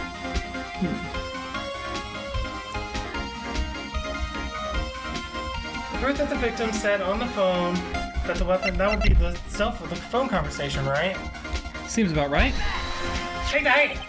I present the defendant's cell phone. Yes, we've seen that. Listen once more to the conversation between the defendant and the victim. Beep. I'm not reading it twice. Mia, what's up? You haven't called in a while. Well, actually, there's something that we already read this. So. Again, that's this time. It's a clock. It's made to look like the statue, and it tells you the time. Miss April May, you used a wiretap to listen to this conversation. That's how you knew the thinker was a clock. Am I wrong? Objection! Your Honor, this is ridiculous. Your Honor, look at the witness's face. Does she seem amused to you? I love how his default is always to be like, look at how ugly that son of a bitch is. Clearly they're guilty. The defense demands an answer. Oh no, she's turned into a JoJo character again. Witness, answer the question. Did you tap her phone? Miss May! Shut up, all of you! What gives you the right to talk to me like that? You lawyer! Wow, we are crushing this bitch. It's not fair, all of you gang up on me like that. Oh, so I'm the bad girl? Is that it? Is that it? Oh. That did it. The court's seen the real Miss April May now. Now to deal the final blow. I don't think she did it. I think she's working with whoever did it. It's trying to trick me into accusing her of murder, I think, is what's going on. Why did you tap her phone? See? It's trying to goad me into accusing her of murder, but she is actually just in cahoots with the murderer. Answer the question! Do I have to? Isn't this a murder trial? Isn't tippity-tapping irrelevant? Gah! She's saying exactly what Edgeworth wants her to say. Miss May, you were tapping the victim's phone. I hardly call that irrelevant. Yeah, that's incredibly relevant. Well, this court does not condone the defense's tone of voice. He has a point. Well, Miss May, do you have an explanation for the court? Can you prove you had nothing to do with this murder, even though you tapped her phone? Ha! I'd like to see her pull that off. Mr. Lawyer, I saw that evil grin. You were probably thinking, I'd like to see her pull that off, weren't you? Damn, she's good. Well, you're not the first man who's thought that, and of course I can and will. You can't be serious. No way! Way, I say way. Oh, and I assure you I'm serious, Mr. Lawyer. Okay, so the killing happened around 9 at night. Why, that's just when I was getting room service from that sweet bellboy. Room service? Iced coffee, I believe it was. Oh, here we go. Iced coffee, like normal coffee, but cold. Oh, I had one of those earlier. If you don't drink it quick, the ice melts and then you have regular cold coffee. Iced coffee? Think I'm making this up? Ask the bellboy. Ergo, the witness was not on the scene at the time of the murder.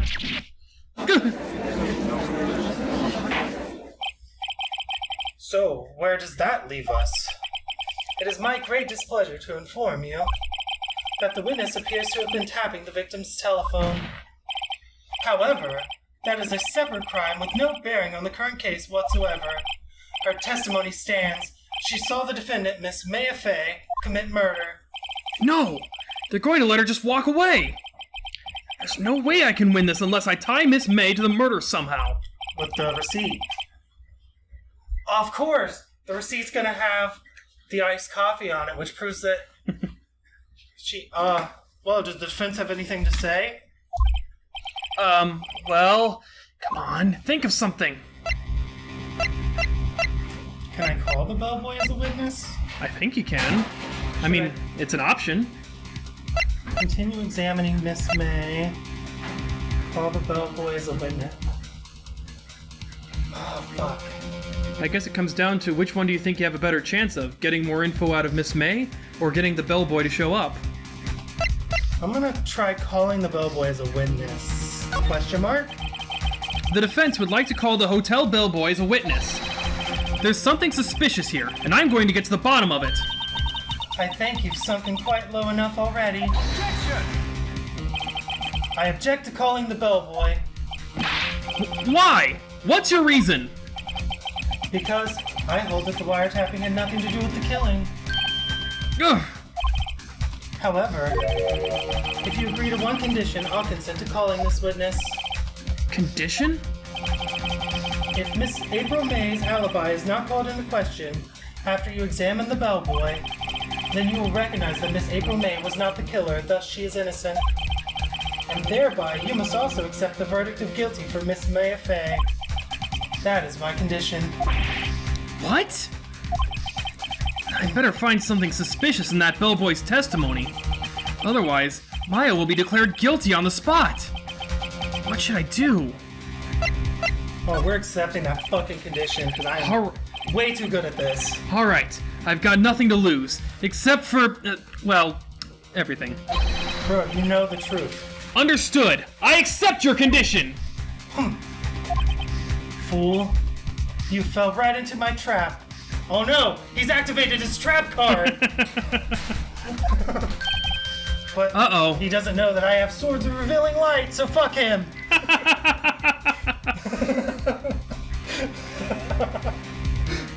Our resident card player here is very, very much going to lay the smackdown and tell us exactly what Swords of Revealing Light does. Absolutely nothing to do with traps, I don't think. It just stops you from taking damage, I believe. For 3 turns, the opponent cannot attack you with monsters. Oh, can you lean in a little closer? Because I know the mic hates your voice. So, Swords of Revealing Light does not do shit against traps. The only thing it does is it prevents monster cards that the opponent uses from attacking you, and if they just so happen to be face down at that moment, it flips them face up. That's all it does. Okay. So, to rewind time a little bit, what's the name of that monster guy who stops all the traps that the weird fucking nerd guy has? Jinzo? Jinzo, yeah. Joey's card. Or well, I mean it's Joey's card after he beats the shit out of that nerd, but Phoenix has one of those. Wait. Very well. The court calls the hotel bellboy to the stand.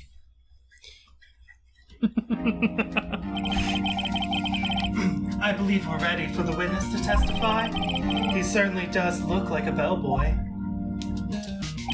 Oh, is this the murderer? Yes, sir. I think this guy might actually be the murderer. Yes, sir. I received your summons in the middle of work, sir. I'm happy to be of service. I like how he brings his fucking tray with him. Yes, he brings tea and crumpets with him everywhere he goes. Is it like even when he's off work, he's just walking down the street with like, tea and crumpets? That tea set looks rather heavy, so without further ado, the witness may begin his testimony. Very good, sir. Here we go. Alright. I am the head bellboy at the fine Gatewater Hotel, in business for 4 generations. I believe I received a call after 8 o'clock in the evening from our guest, Miss May. She asked for an iced coffee to be brought to her at 9 o'clock on the dot, sir. I brought it to her at precisely the requested time, of course. And I delivered the iced coffee to our guest, Miss May, as well herself. Wow, I bungled that. Right, I'm ready. I hope. This is it. If I can't prove Miss May was involved with the murder now, Maya will be finished. Alright, we're definitely gonna have to get something more out of him. I think we need to press first. Yeah, sounds about right. I am the head bellboy at the fine Gatewater Hotel, in business for 4 generations. I believe I received a call after 8 o'clock in the evening from our guest, Miss May. Let's see what we can push. Are you sure it was Miss May on the phone? Absolutely, sir. How can you be so certain? I checked Miss May in personally, sir. Not only did I see her in all her stunning radiance, but I also heard her voice. And then I saw them, and I... The point being, I remembered her quite well, sir. Yes, what then? She asked for an iced coffee to be brought to her at 9 o'clock on the dot, sir. I brought it to her at precisely the requested time, of course, and I delivered the iced coffee to our guest, Miss May herself. Let's press further on this. Why did 9 o'clock on the dot, you say? Yes, I confirmed that detail several times. She was watching a program on TV and wished to drink after she finished, sir. 9 o'clock, the time of the murder.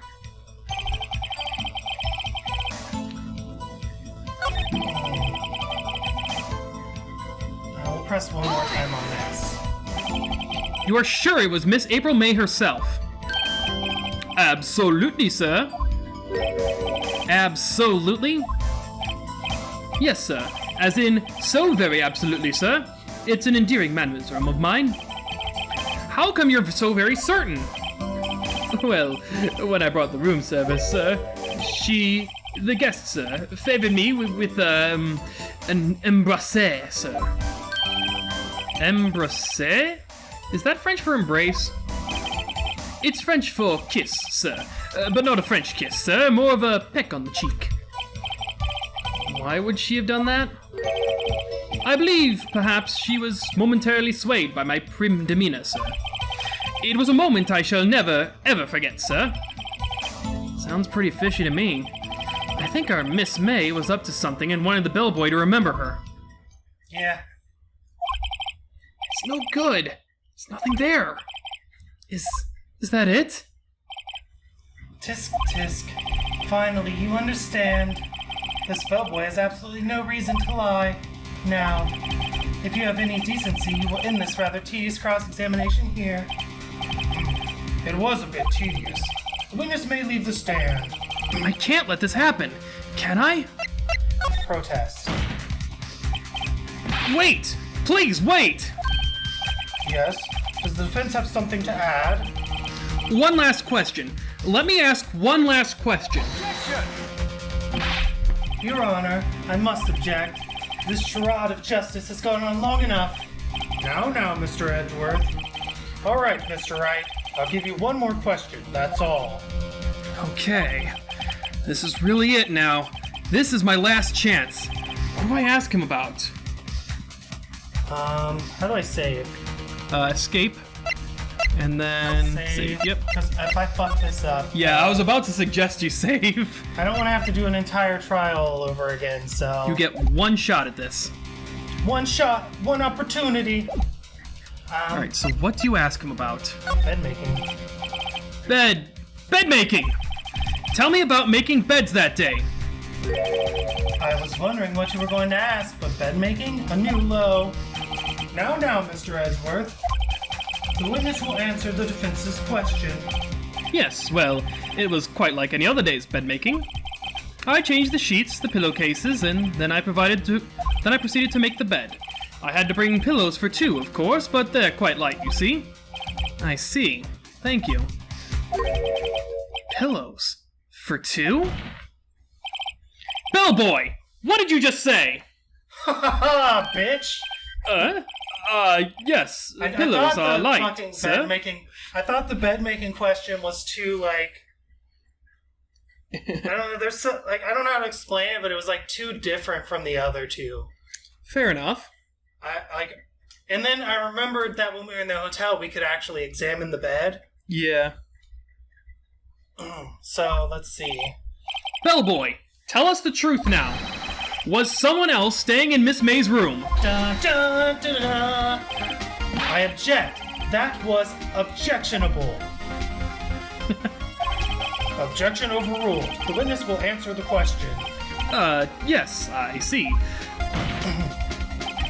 Why did you not mention this in your testimony? Well, sir, you didn't ask. Nice try. That's the sort of thing you're normally supposed to mention. Ah, yes, quite. Indeed. It was the, good barrister there, Mr. Edgeworth, who... Oh.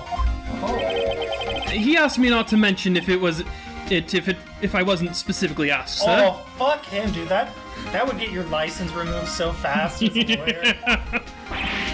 Ooh, shit! I've been found out. You fool! I've done it. I've won. Well, don't get too ahead of yourself. Miss April May checked into a twin room with a man, correct? Yes, sir. Then, when you brought them room service, you didn't see that man in the room. That's right, sir. Yeah, see, she was an accomplice. The man committed the murder. Your Honor, we have just learned of another person involved who may have been the murderer. In light of this new fact, I hold that it's impossible to judge the defendant. Wouldn't you agree, Mr. Edgeworth? And who, Mr. Wright? Who is this other person? Simple. It was... The man with Miss May? Is this a trick question?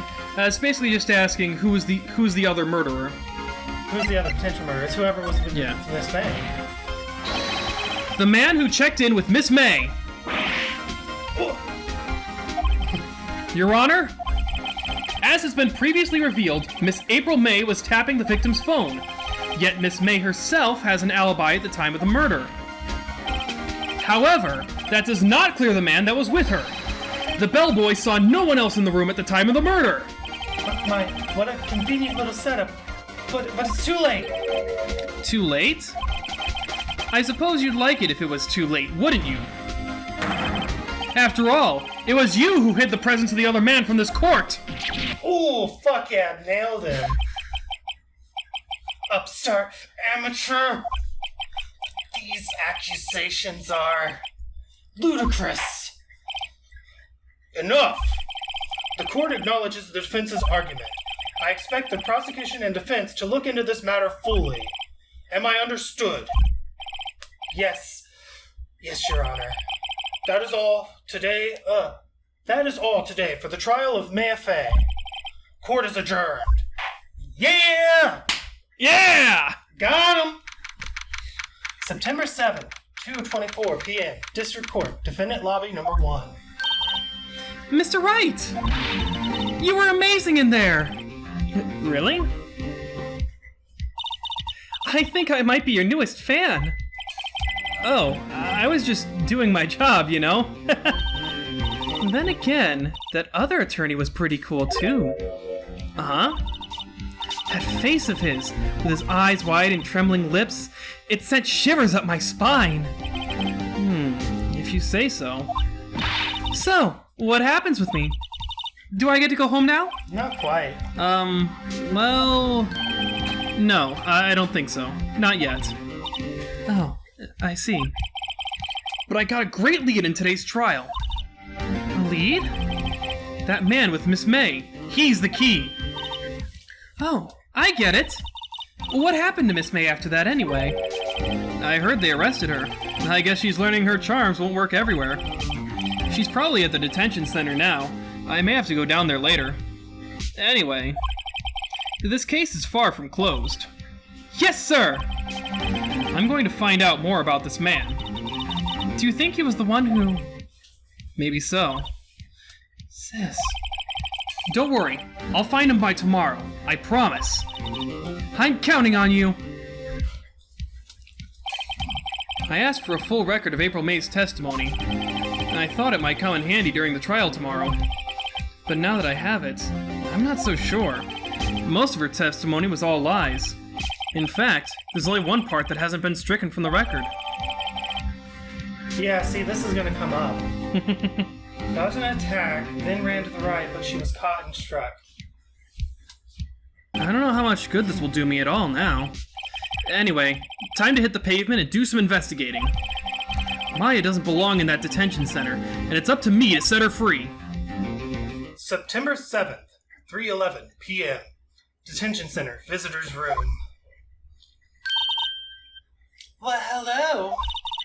I didn't expect anyone to visit me in such a dank place as this.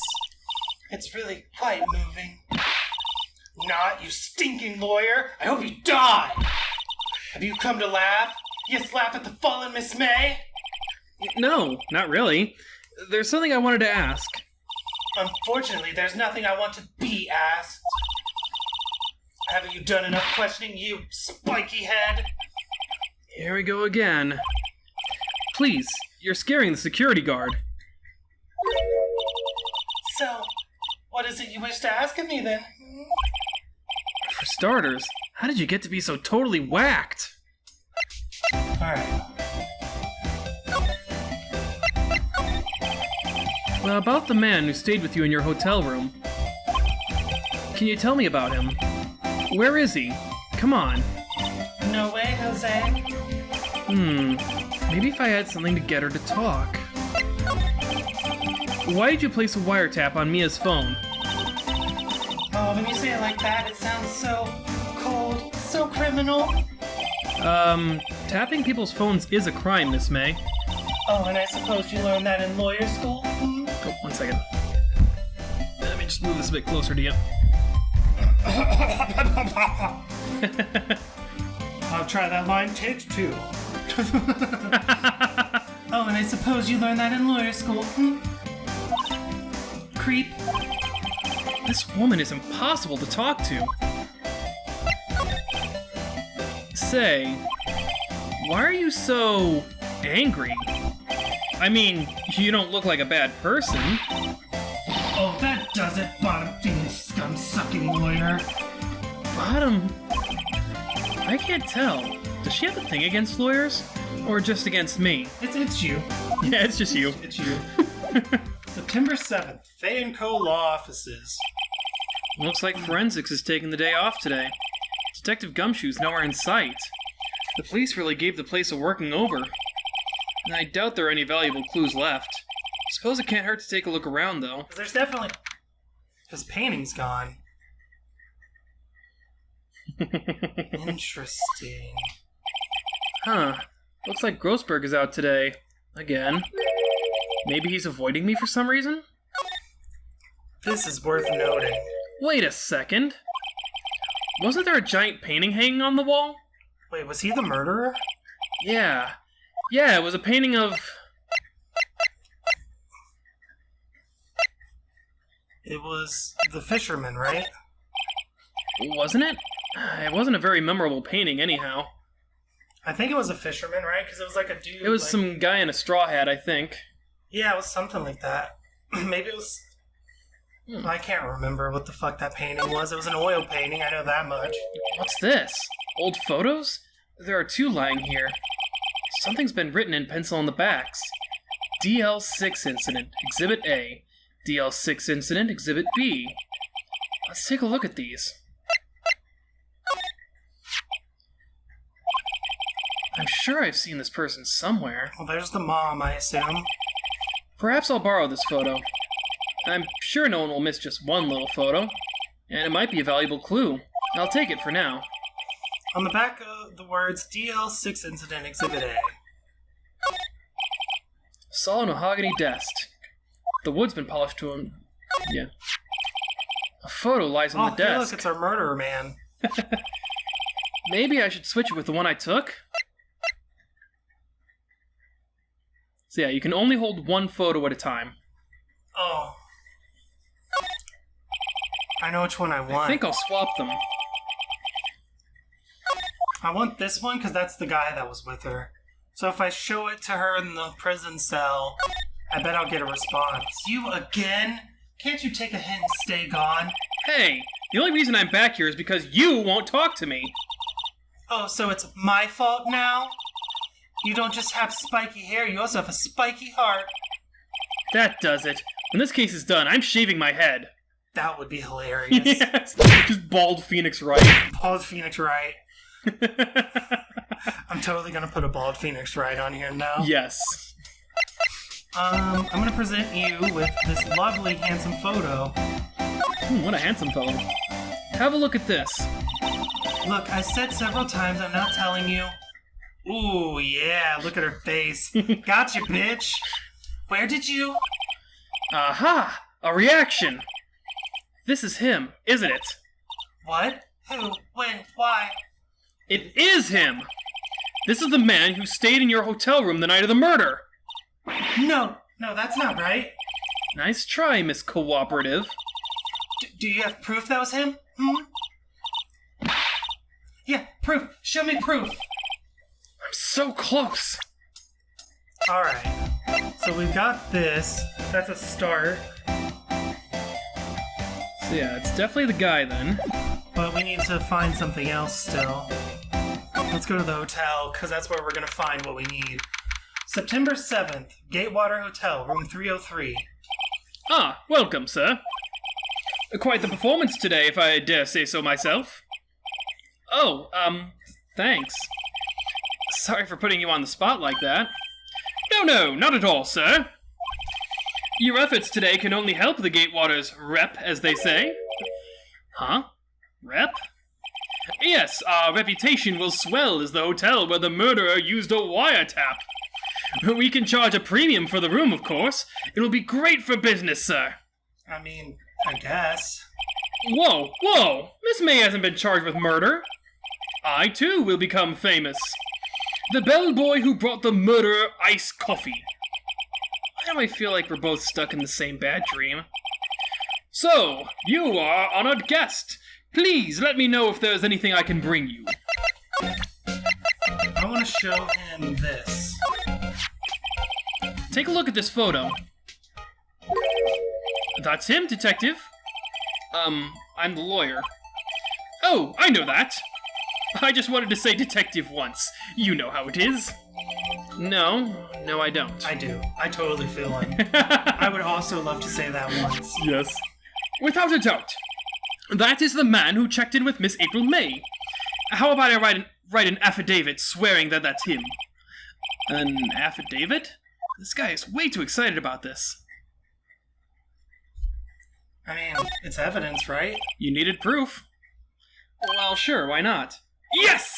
I've always wanted to write an affidavit, sir! This guy just likes doing things. From henceforth, I will be known as the bellboy who swore the affidavit. Just hurry up and write it. Bellboy's affidavit describes the man who stayed with Miss May at the hotel of the night of the murder. Not even Miss May can play dumb to this. Okay, so what I want to do now is I actually want to go back to the Grossberg Law Office. He's out again? Huh? No more photos on the desk. Ah, fuck.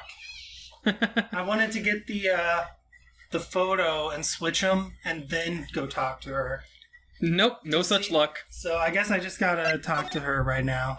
Could you have a look at this? What's that? The bellboy's affidavit.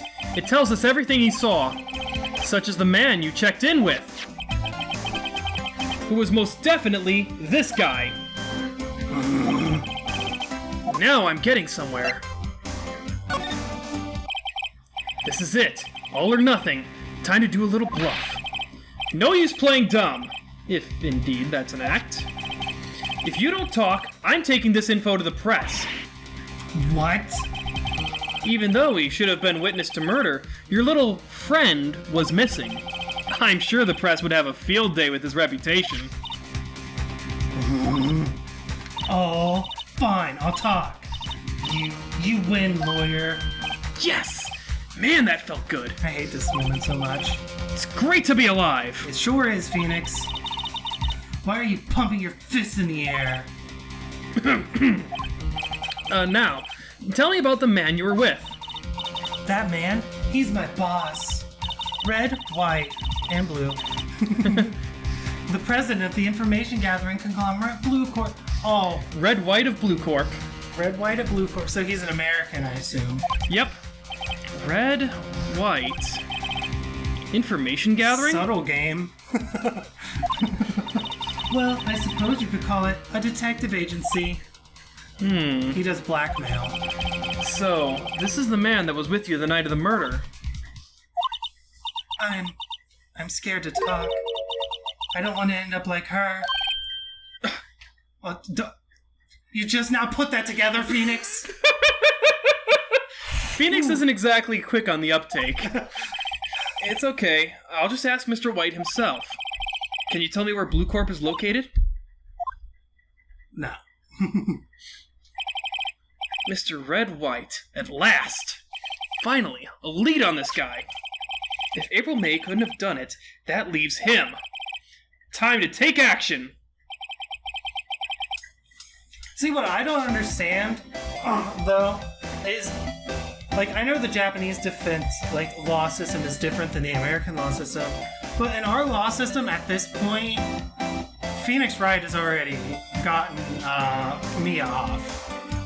Maya, basically, yeah. Like, he's destroyed all of their evidence, and the only thing they have is the note in blood, but they can't necessarily prove that she actually wrote it. Yeah. Even Phoenix himself called that into question at one point. So it's really just interesting to me that in this game, that's not enough. You have to actually catch the real murderer yourself. Yeah. Because as a defense lawyer, his job's already fucking done. Yeah, pretty much. He's so thoroughly destroyed their case that there's no way that any trial of her peers would have ever found her guilty in the American system. Well, to explain, technically, you don't have to catch the murderer to get, your defendant declared innocent. At least in the world of this game. Like, you know how, like, in the American law system, you basically have to prove beyond a shadow of a doubt that someone committed a murder to get a murder charge? In this game, it's the other way around. You now have to prove beyond a shadow of a doubt that someone didn't commit a murder to get them off a murder charge. Yeah, so I'm assuming that's based on, Possibly. I don't think that's exactly how Japanese law works, but, like, with how ruthless with how ruthless Japanese police are rumored to be. Right. Yeah, but I get what you're saying. Yeah. So we're gonna go on and head to America Corp. Oh, hey, does that look familiar to you? Not at all. Totally not. September 7th, Blue Corp Inc., CEO office. What's with the surreal decor? Welcome! Please furnish me with the title of your personage. What the... Your name? What's your name? I was just inquirably asking the title that you go by. Right. Phoenix Wright. Inquirably? Mr. Wright, is it? Right, I see. Splendiferous! Perhaps I have intimidated you with my giantesque vocabulary. Oh, this guy's American as fuck. What is this guy's problem? I'm Red White, CEO of Blue Corp, you know. Corporate expansion official. My business dealings bring me into contact with the elite of the elite. So I'm afraid I'm not used to conversing with the wordily challenged. Bigly.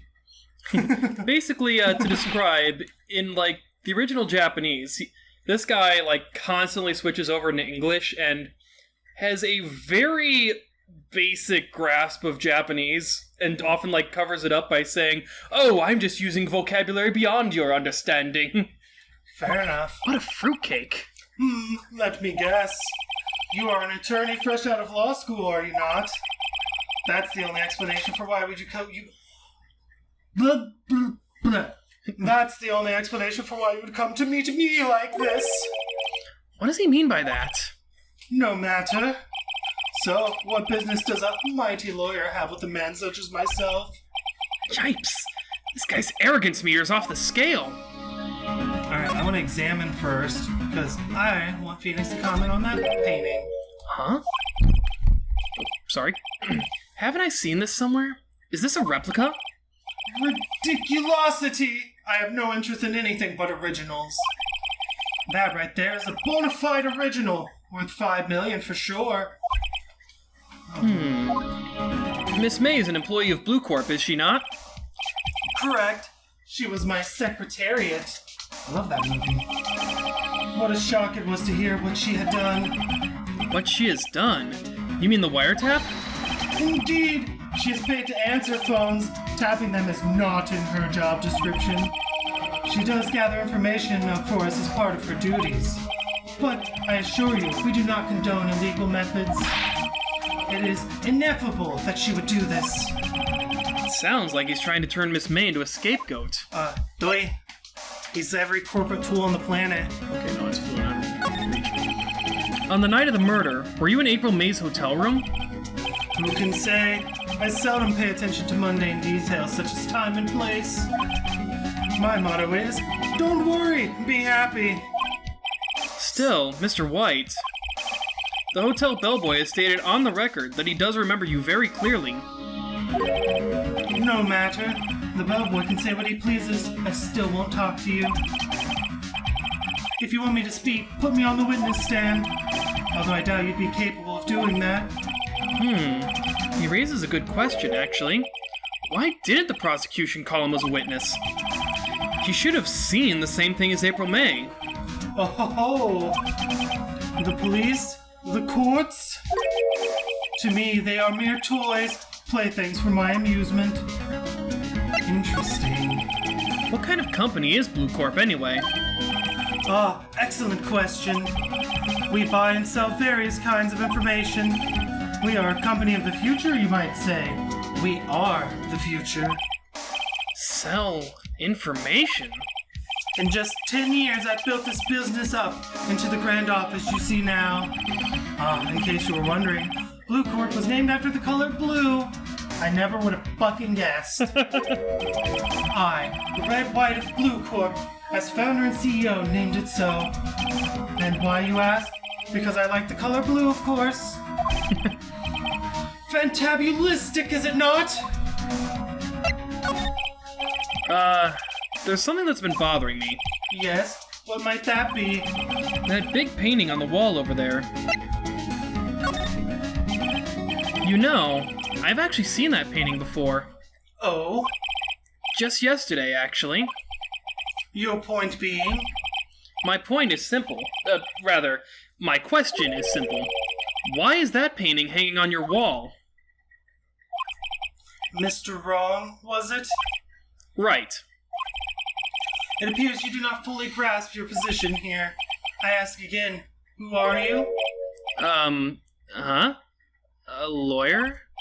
No, my feeble friend. A mere lawyer. Worth nothing. Zilch, zippo, nada.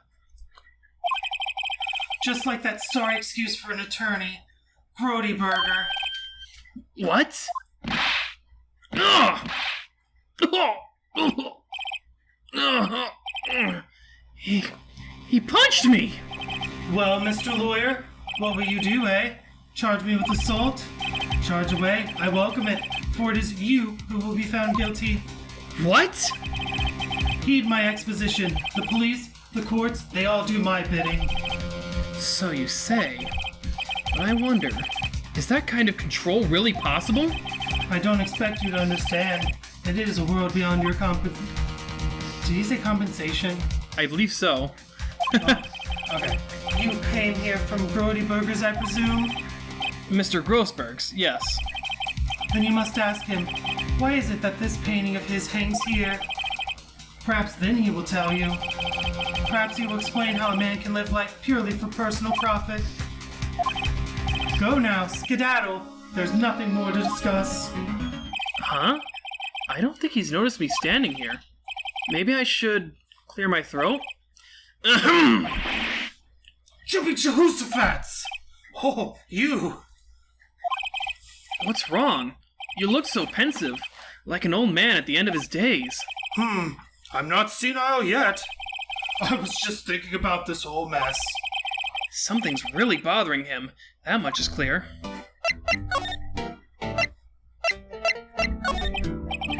So, I paid Blue Corp a visit.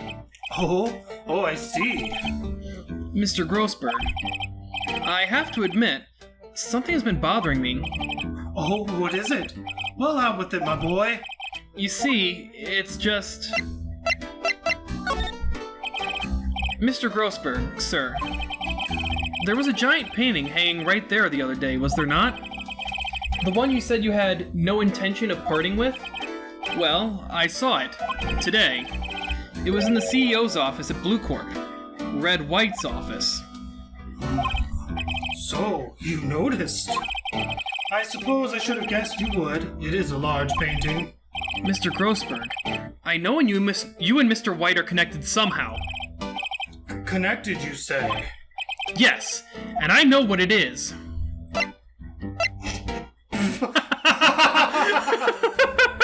Okay, blackmail, I'm assuming. Sounds about right. Mr. White has something on you, doesn't he? Blackmail?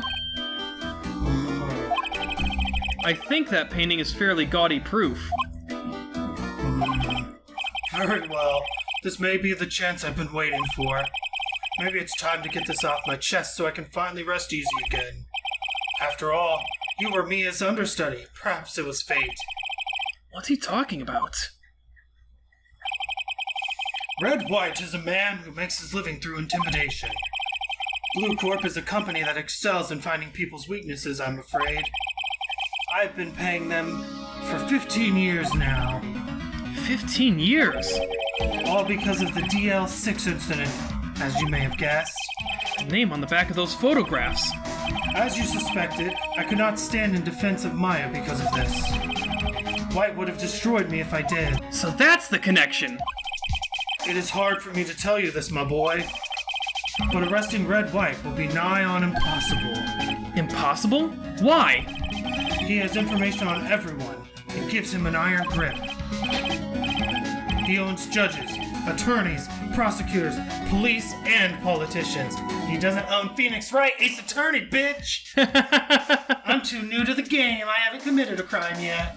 Woo! Yet. That doesn't come until one of the later games. It's the only thing I know about this series. Is that you fucking get, like, disbarred in an opening case for being an idiot. Yay! What?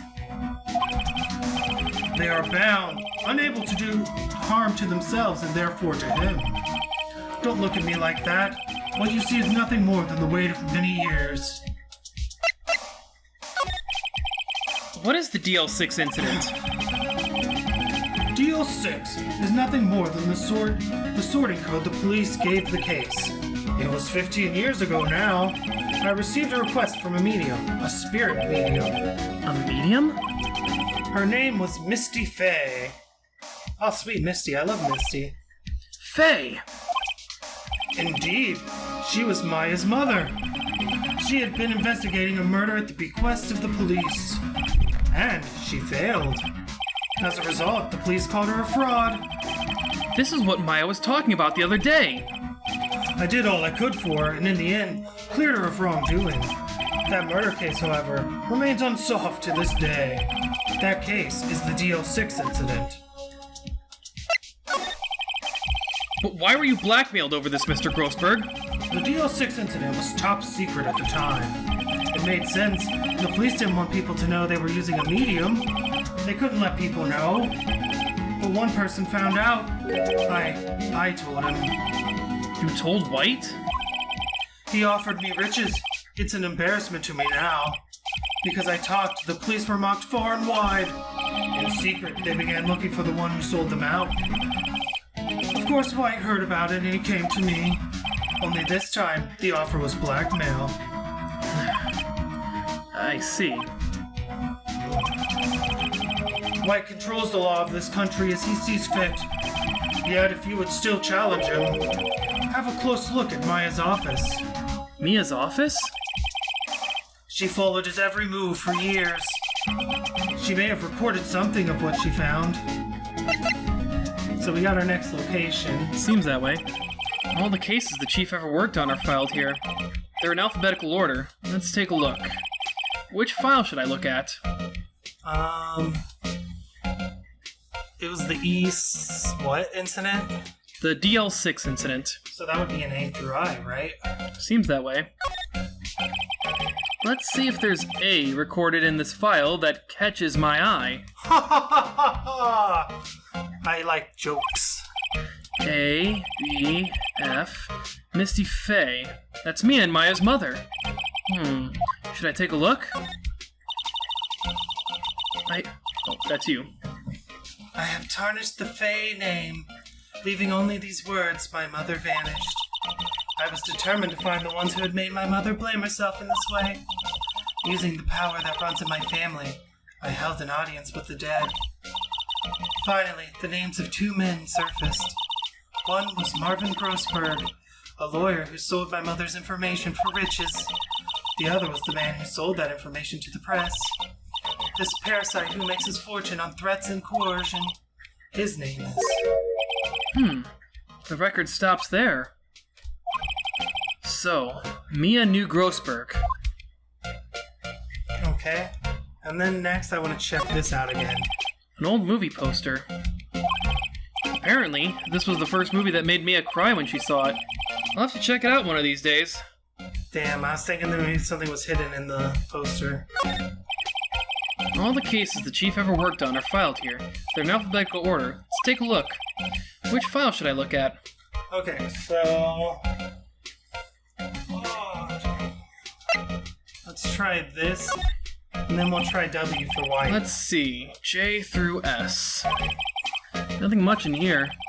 Maybe I'll just skim some of this? Well, no harm in flipping through a bit, I guess. The biggest part's here at the end of in S. Suicide? Ew. She has a collection of suicide reports. There's politicians, policemen. Ooh. Huh? There's writing on most of these in pencil. White. This is Mia's handwriting. Wait. I get it! Mia thought he was involved in these suicides. White drove them all to... I can use these newspaper clippings. Let's find the most disturbing one. Article about a call to suicide, the word white is written in pencil at the top. Do we want to look at anything else? Shall I check Mia's files once more? Which file to check? I want to see if there's anything in W. T-U... I know! W! White! I doubt it. He would have been smart enough to fucking remove the W's, I would assume. Or maybe The not. entire W section is missing! Oh, no, he was smart enough to remove the W section. Was it taken? Yeah. What do we... Well, you at least have that newspaper clipping. Try it, I guess. Dumbest fucking move in the world. It's the only clue left. I'd better make this one count. Mr. White, see this? It's an article describing the suicide of a politician. He was embezzling secret government funds. Then, one day, word got leaked to the press. The very next day, he took his own life. And this concerns me how? I found this article in Mia's office. Miss Maya? She had a file filled with articles like this. Every one of them was labeled with a single word. White. Mr. White, I know what you did to this politician. You were blackmailing him. Blackmail? Not just him either. You were threatening and coercing hundreds of others. You were involved in all the suicide cases that Mia investigated. This company is built on blackmail. I'm right, aren't I? What a bizarre accusation. Mr. Wrong, what is it that you should be doing now? Investigating me? No, no, no. I think not. You should be searching for the one who killed Miss Maya. Secretary's office. Hello. Mr. Wrong will be leaving now. Yes, sir. I'll send someone right away. Wait a second, Mr. White! Wait, what? You're wrong, Mr. White. Excuse me?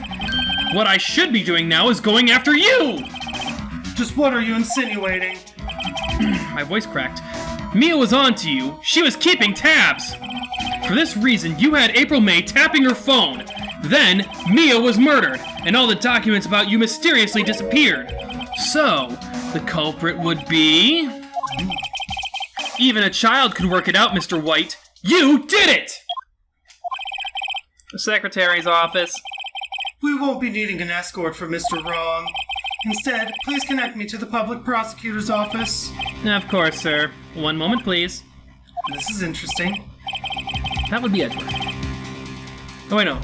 No, yeah. Hold on. Right? That you? What are you doing calling me at a time like this? Hello, Chief Prosecutor? I've changed my mind. I want to testify tomorrow. What's this about? The Mia Fey case, I witnessed the murder, you see. And thus, as a very important witness, I would like to testify. What? Why not? I thought you said you didn't want to go to court. Quietude! I told you I changed my mind, didn't I? Oh, and one other thing. Send the police over here right away. The man is standing in front of me. He looks dazed, but could be violent. What man? Are you even listening? The executioner, the hatchet man, the liquidator, the killer man. What? Yeah, I kind of saw where this was going. Mr. White, this isn't another one of those. Chief Prosecutor, I do not believe you are in a position to freely offer your opinions to me, correct? I'm telling you to send the police, now. Did I not tell you, Mr. Wrong? You are a mere lawyer, as was Miss Mia. How dare you! I'll point the finger at you and you will be tried as Miss Maya's killer. The case is as good as settled. No lawyer of any worth will defend you. I have friends in the local lawyers association, you see. You'll be given a lawyer so stupendously inept that they make even you look incompetent. I feel faint. Dude, just represent yourself. You're a fucking genius. Detective Goshu, reporting, sir! Ah! Butts! Harry Butts! Right, actually, Phoenix Wright. And my friend's name is Larry. Oh, right, sorry. Butch was that murderer, right? Detective Gumshoe, I present to you the man who killed Miss Mia Fey. What? Take this despicable human being into custody. Farewell, Mr. Wrong. It's all good. I'll just defend myself. September 8th, 3:37 p.m. Detention Center, Visitor's Room. I can't believe it's only been a day since the first trial. My trial begins tomorrow. White's going to set a trap for me. And the prosecution will be in on it, of course, Edgeworth included. An attorney was assigned to me by the state yesterday. I refused. I had an idea. Yeah, represent my fucking self, because I am the best goddamn attorney around. Normally, representing yourself, bad idea. When you're Phoenix Wright Ace Attorney, representing yourself equals good idea. Something like that. Right! Mr. Wright! Oh, Maya. Great. They let you out of detention. Just now, yes. It's all thanks to you. Now I'm afraid we switched places. What? You mean you... I explained what had happened to Maya. I don't believe it! How many people does that man need to destroy before he's satisfied? My mother, my sister, and now you! This has gone too far! Mr. Wright, please tell me, is there anything I can do? Well... Let me break out. Well, you could cheer for me in court. Cheer for you? You mean, like a cheerleader? Huh? Yeah, like that. Alright, leave it to me! Huh? I mean, what else is she gonna fucking do? I'd better go get a uniform and some pom-poms. Okay. Wait! What? I'm kidding. It was a joke. No way. No, really. I was kidding. But thanks. It's good to know you're on my side. And there really isn't anything you can do for me anyway. But I can't just sit here and do nothing. I've got to give that man a piece of my mind. Just a piece? Okay. Then come to the trial tomorrow. Okay, I'll be there. I'll show them a thing or two. Well, this has taken an interesting turn. Times may change, yet with crime it's the same old story. In fact, it's gotten worse. Lengthy court proceedings are no longer realistic. Beginning a few years ago, a limit of 3 days was put on initial court trials. Almost all finish in a day, most with a guilty verdict. I never thought I would end up in the defendant's chair myself for this case. With the true culprit appearing as the star witness. This is it. Tomorrow, it's me or him. Hell yeah, it is, bro. Well, I guess this is it. Yeah. One way or another, this case gets decided today. Ah! Phoenix, look! Ah! Prosecutor Edgeworth. I received a call from the chief's prosecutor office yesterday. Huh? I was told that whatever Mr. White says today, it will be the absolute truth. No matter how you try to attack his testimony. If I raise an objection, I have it on good faith that the judge will listen to me. What? Does White have the judge in his pocket too? So, you're saying I'm going to be guilty. End of story? He looks very unhappy about this. I will do anything to get my verdict, Mr. Wright. Anything. Why? Why? See, I think Edgeworth, doesn't want to get you. He wants to get White. Yeah. And he'll do anything he has to do, including not object, in order to basically take White down. Seems that way. I think I'm starting to understand his character a little bit. I think he's willing to do any shady bullshit, but only if he thinks the person's actually guilty. Like, he'll do literally anything to get the verdict, but only if he believes it himself. How can you torment an innocent person like this? Innocent? How can we know that? The guilty will always lie to avoid being found out. There's no way to tell who is guilty and who is innocent. All that I can hope to do is get every defendant declared guilty. So I make that my policy. Edgeworth, That's a pretty shitty policy, bro. you've changed. You don't even know me! You've never met me in your life! What does that mean coming from the guy I met yesterday? You've changed, bro. You've changed in the 20 hours I've known you. Yeah. Phoenix, you know him? Don't expect any special treatment, Phoenix, right? Phoenix. Well, court will be starting soon. What? But wait! Your defense attorney isn't even here yet. They're not... I'll be defending myself. Hell yeah, I will, bitch. What? Okay, let's do this. September 9th, 10 a.m., District Court, courtroom number 1. Here we go, boys. Court is now in session for the trial of Mr. Phoenix Wright. The prosecution is ready, Your Honor. The defense is ready, Your Honor. Mr. Wright, are you sure you're up to doing this? Yes, Your Honor. I will be defending myself. Understood. Very well, Mr. Edgeworth. Your opening statement, please. As the details of the event are already quite clear to the court, today we will hear the testimony of a witness to the defendant's crime. I see. The prosecution may call its witness. That went far too smoothly. Why didn't the judge ask Edgeworth why his witness didn't testify before? Because this is all set up, bro. It's like he already knows why. If anyone's going to raise an objection about this, I suppose it's me.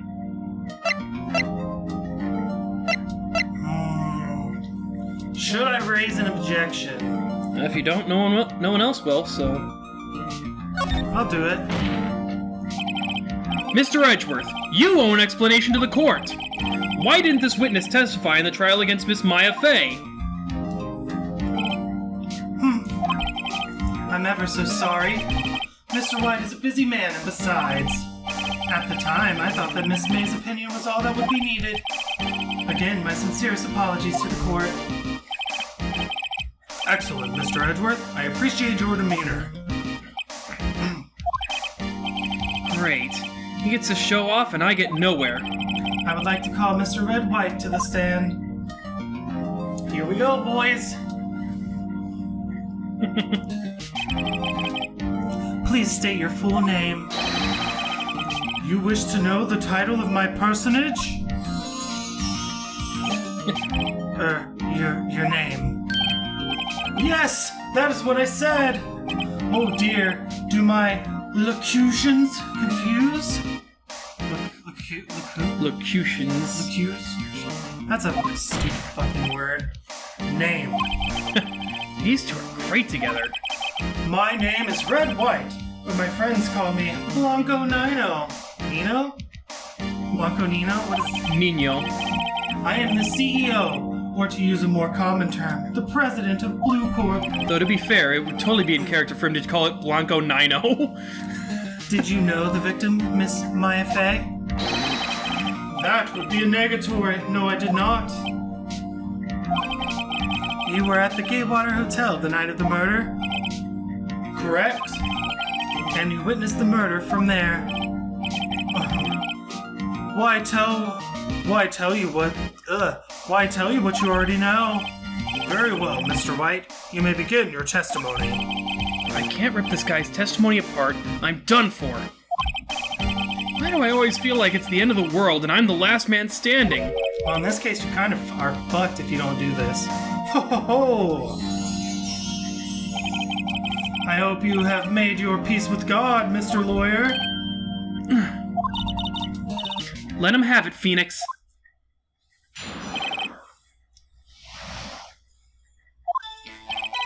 Let's see, it was about 9, I believe. I was quietly that's reading to you, some papers by the window. Then I heard a bedlam coming from outside. Surprised, I turned to look at the building across the way.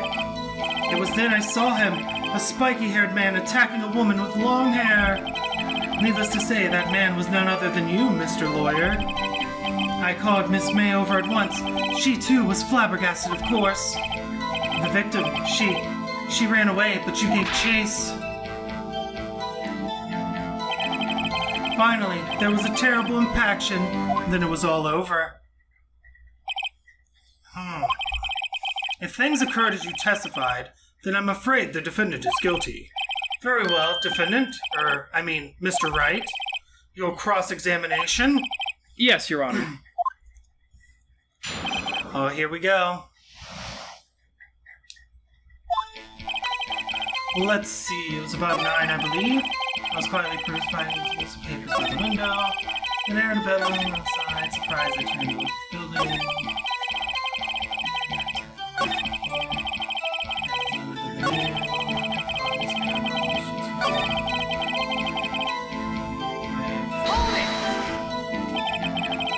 Can you be a little more detailed about that? I think it's worth knowing exactly what happened. Of course! Comprende, I understand. The victim was attacked by you and ran to the... Got him! I knew as soon as I saw that statement, I was like, if I press that one, he's gonna fuck it up. Alright, you gave chase and struck her down. Are you sure? As you know, I am always absolutely perfect.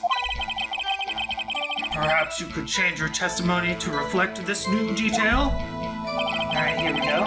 Victim ran to the left and you gave chase. Tab present. Victim dodged an attack, then ran to the right. Objection! Bitch! Wait right there! Mr. White, you've dug your own grave! What is this? You said the victim ran to the left, but that directly contradicts Miss May's testimony. And also the room layout. She clearly stated that the victim ran right. Oh, it is simple. You have misheard her. I think not. Look at the floor plans. Yeah, I was gonna say. The killer was here, and the victim here. If the victim ran to the left, as you claimed she did, she would have been running directly away from the door. She would have been running into a dead end. Don't you find that odd? Look at his face. Very strange. I did see her run to the left. I did. Phoenix, look at his face. I don't think he's lying about this one. True. Maybe he really did see the victim run left. If you're facing... that's left. But if you were facing from the perspective of the killer, left would be the other way. Yep. Ooh, this bitch done fucked So he up. did witness the killing. Wait a second. Mr. Wright? Yes, Your Honor. Miss May says the right, and Mr. White says the left. Can you explain this contradiction to the court? Both are right.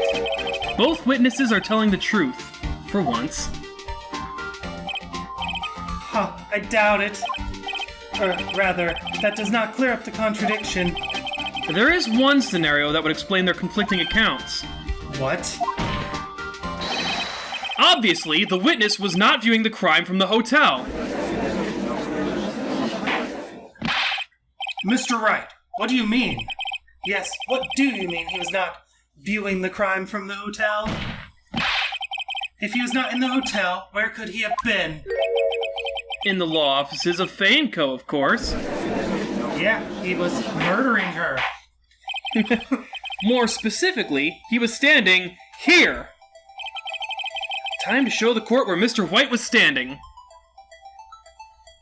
He was standing right here. Take that! Take that! This is where he was. Look. When the victim ran for the door, if he was watching from this point, to him, it would appear that she ran to the left. Please, This is no time for jokes and ill taste. That is where the killer was standing. Order! I will have order! Anyone disturbing the order of this courtroom will be held in contempt. Mr. Wright, what are you suggesting? Rapscallion! Objection! The postulations of the defense are a distortion of the truth, Your Honor. Indeed, they do seem a bit far-fetched. Ho ho ho! You provide us with so much entertainment, Mr. Lawyer. What now? He's laughing? The hilarity of the moment made me remember something. It appears I have been unclear, and for this I apologize. Mr. Your Honor, might I be allowed to testify once more? Very well, let's hear your revised testimony. Good luck. You can't fix a broken testimony, buddy. Oh, yeah, you can. In this game, you can. She ran to the left. Miss May's testimony was correct, as was mine. Oh, he's gonna say that they're flipped. When you assaulted the girl, she first ran to the left, and then you hit her savagely.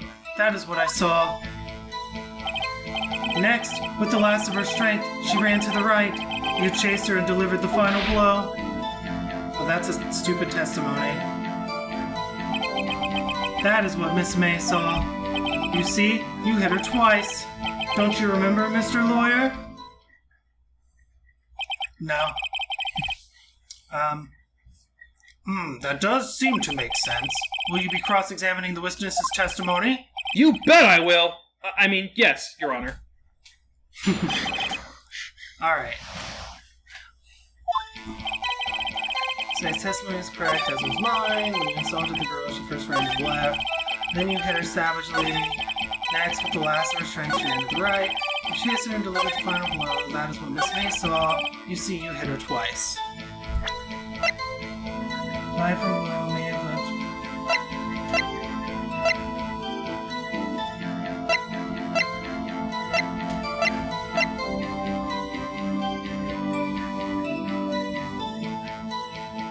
Dodged an attack. He said she was hit twice, but she says that he was hit once. Or she was hit once, right? Well, I mean, she did show up to the window later, so she could have just missed the first hit.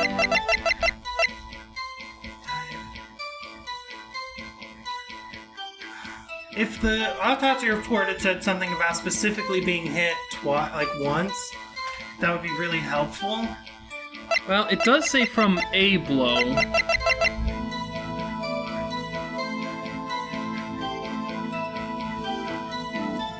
I don't know. There's nothing that specifically says one. Yeah. Could try pressing. Let's back out of this really quick. Let's press. So, were you watching both times? I suppose I was. And please excuse me for not testifying to this sooner. What do you think, Phoenix? I think we've got him right where you want him. He slipped. Let him laugh for now. I'll soon wipe that smile off his face. She first ran to the left.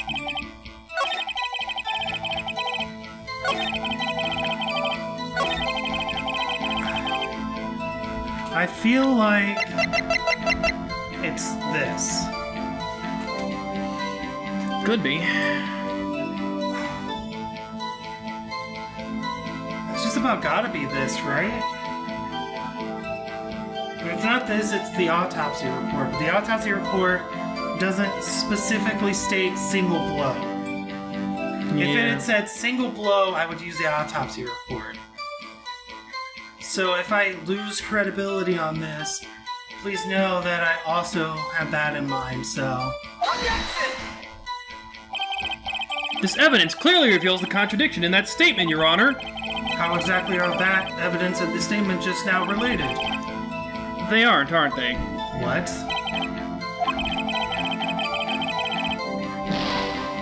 Okay. I don't think that won me any points with the judge. Okay, so I lost my first.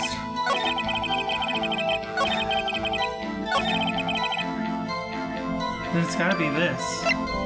Objection! Oh, Mr. White! So it was that. Okay, game.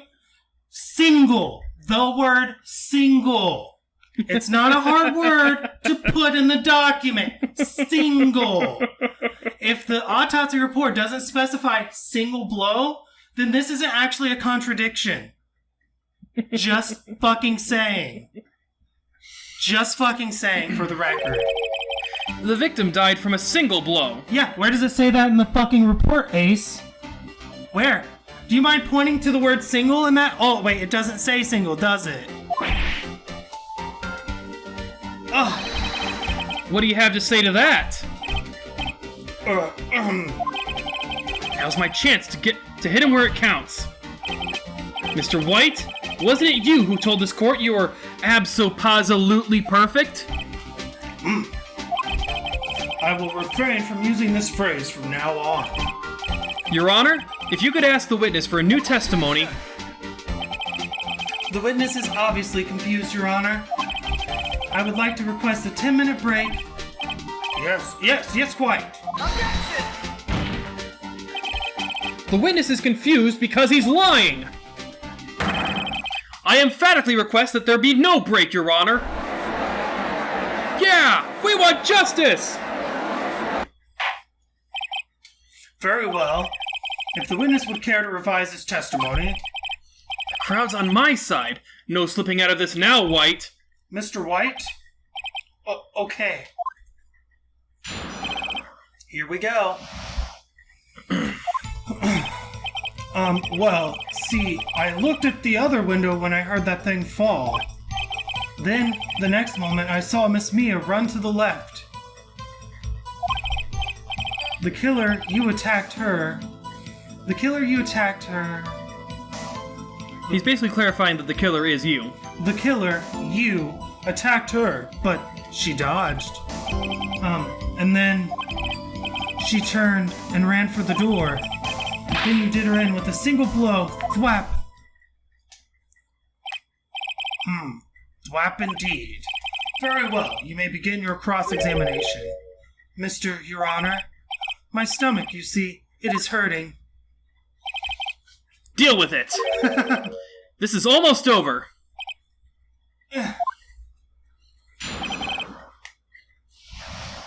Okay. Let's see, I looked at the other window when I heard that thing fall. The next moment I saw Mia run to the left. Killer, you attacked her, but she dodged. She turned and ran for the door, then you did her in with a single blow. Okay.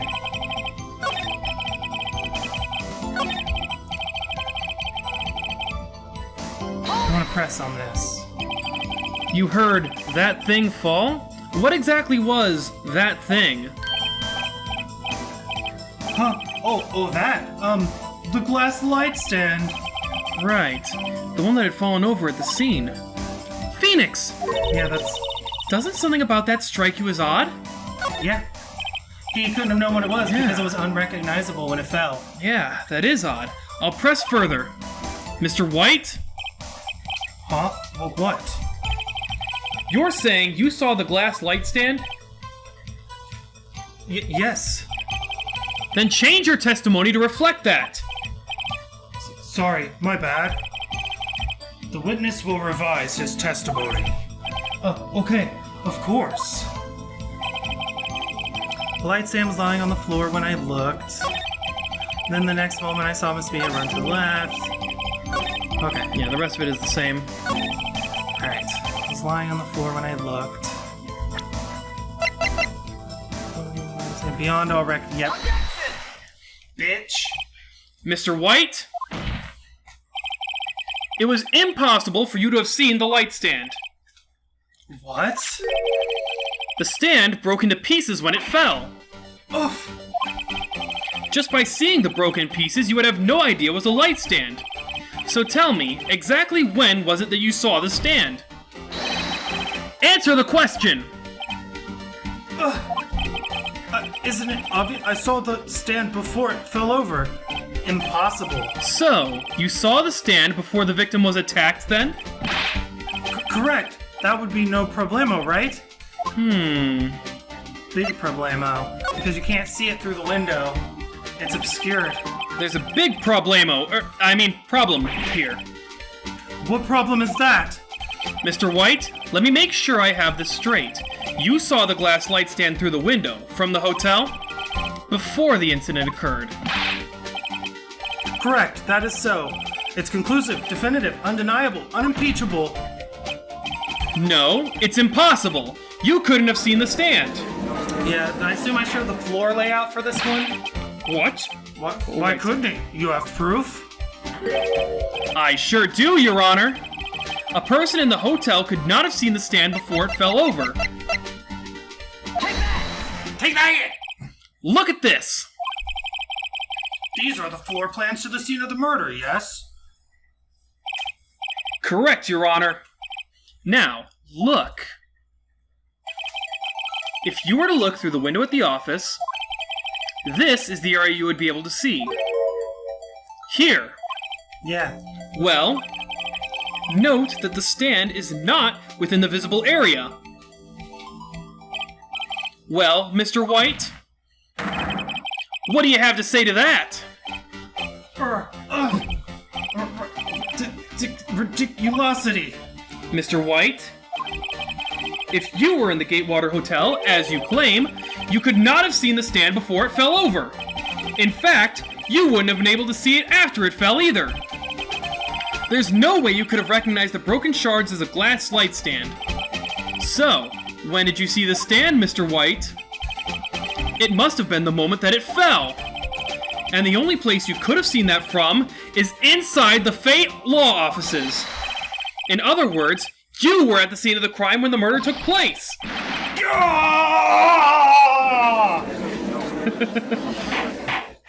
Fucking got him. Got him. Got him, boys. Let's see what he looks like now that he's ugly. Mr. White? Mr. White, you did it, didn't you? Mr. Your Honor, Miss Mia. Objection! Here Sorry, we go. I got distracted by a That's far mosquito. enough, Phoenix Wright. What? Ugh, I forgot about Edgeworth. Mr. White, I think the time has come. Shouldn't you confess your crime now, What? I said you should confess your crime. Ergo, confess that you placed the wiretap. The wiretap? Okay, I gotcha. Edgeworth is pretty good at this, actually. Yeah? Confess to a lesser crime to get off of the big crime? Yeah. Order! Order! Mr. Edward, explain to the court what you mean by this. Distinguished members of the court, Mr. White is slightly confused. Allow me to explain. I really don't like the way this is headed. As you know, Mr. White is the CEO of Blue Corp. He orders his secretary, Miss April May, to tap the law offices of Miss Fay. What does that have to do with this? Your Honor, the question is, when was the wiretap placed in the office, and by who? Oh. No! You wouldn't! Well, I have the phone conversation that proves that it was placed well before the murder, bruh. Sorry, you tried. Mr. White, in order to place the wiretap, you entered Miss Fay's office. Am I correct? He's just figuring it out, isn't he? He's catching up. Correct! You are most correct, Miles. Give me a break! Yes, in order to place the wiretap, I breached the Fay & Co. law offices. That is when I saw that accursed light stand. Now I'm confused. Please explain to the court what all this means, Mr. Edgeworth.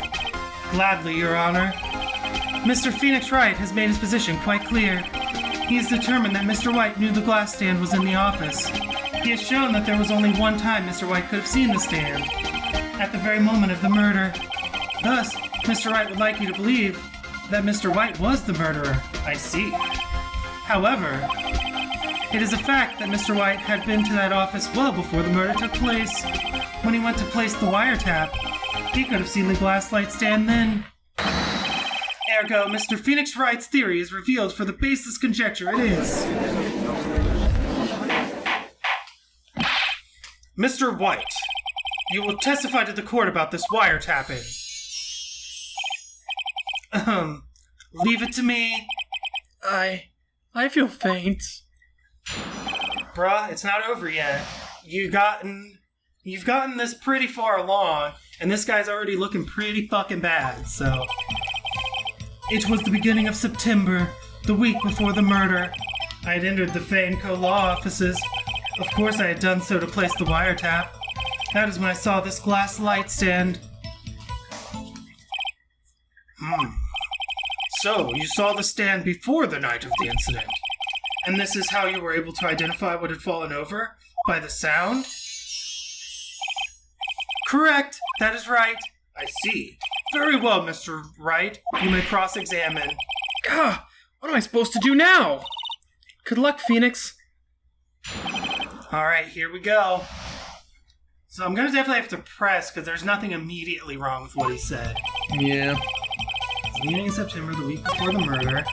I entered the Fay & Co. law offices. Of course I had done so to place the wiretap. That's when I saw this glass light. Damn it! There's nothing there for me to press him on. Oh well. Maybe he's rattled enough that I can bluff something out of him. Wait, what changed? Oh, you advanced past the end of the text. Oh, whoops. Okay, so it's been the week before the murder, I entered the Fay & Co. law offices. I've done so to place the wiretap. That is when I saw this glass light stand. Okay. Let's start here. Do you have proof? Objection! Miss April May knew the details of Miss Fay's phone conversation. This proves that the wiretap was placed before the murder. Right. Alright, so that doesn't help.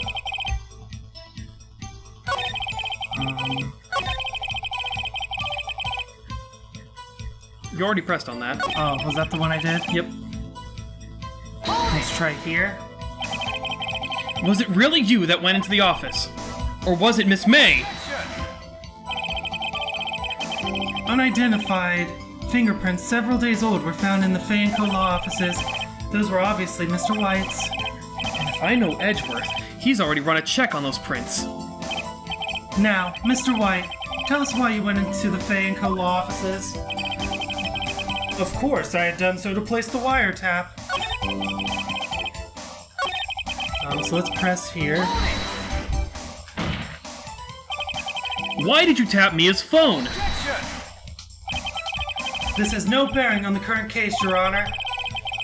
Blue Corp is a detective agency of sorts. We have a responsibility to protect client confidentiality. Well, only one statement to press on. I guess so. Why did you notice something as innocuous as a light stand? The light stand was made entirely out of glass. It was quite stylish, so I guess it made a lasting impression on me. Such a beauticious thing deserves attention, does it not? That is all. Damn it! There's nothing there for me to press him on! Oh well, maybe he's rattled enough that I can bluff something out of him. Well, what do you do with this information? What can I do? Hold on. Which one was the one where he asked why he did it? This one? I believe so. I want to try... Do I not have the newspaper clipping? Nope. I think he took it. Wiretap. Thinker. Conversation. The only thing I have is this. But I don't... I'm confused. Maybe one of these statements can contradict that? What? The thing you said that you have, like, I don't know, maybe one of the statements contradicts that? I don't know. I actually don't remember this one. I don't know what to... He's saying bluff, but I... Uh-oh. Don't tell me I've run out of ammo! Tisk tisk. I'm afraid that's as far as you go, Mr. Wright. The time has come for you to admit your defeat. You fought honorably. Did I accidentally fucking go too far? No more. I can't take this anymore. Mr. Wright? Are you giving up? Yes, Your Honor. Phoenix, Huh? Phoenix, over here. I know that voice. Mia? Never give up, Phoenix. Oh, I was supposed to just wait it out. Yep. Bullshit, but okay. Mia!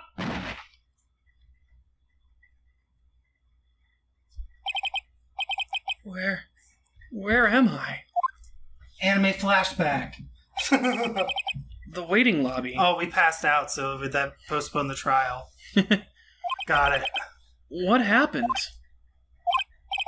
Oh, right. I lost the trial.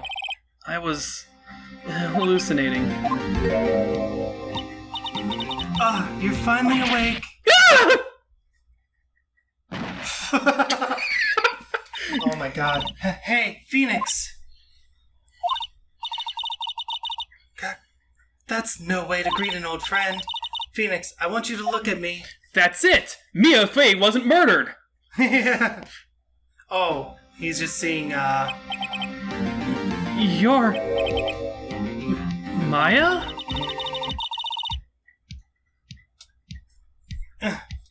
Thank you. Didn't you know the Fey women have strong psychic powers? When you accepted your defeat in court, it appears that was enough of a shock to awaken Maya's true power. So, Maya is channeling you, Mia? That's right. I am Maya, but I'm also Mia. Oh, Mamma Mia. Now I want you to listen to me, Phoenix. Maya never gave up. You can't either. That's what I came here to tell you. But... We don't have much time, Phoenix. Now listen. You've already won. Huh? You have that receipt in the court record, right? Oh, yeah! The one you wrote Maya on? Phoenix. White wrote that, not me. So what do I do with it? Yeah, I already knew that. Look at the front of the receipt.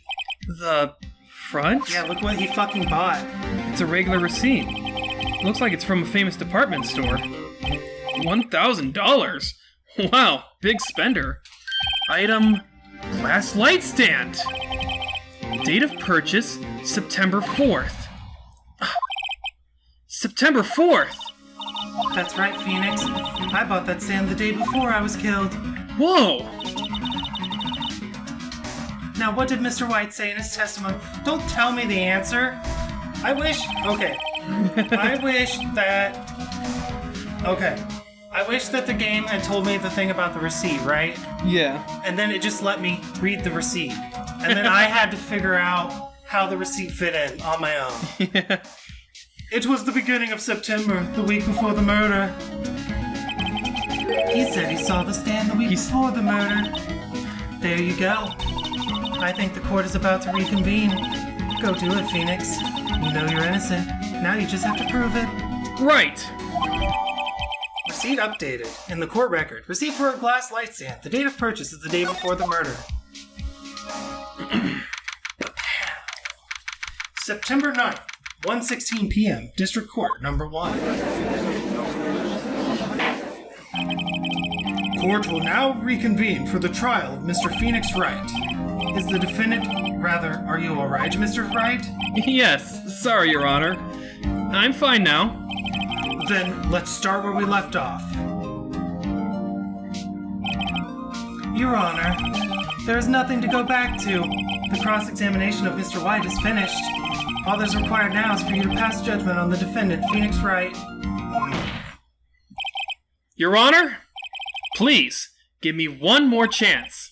I promise you, this is the last time I'll ask you.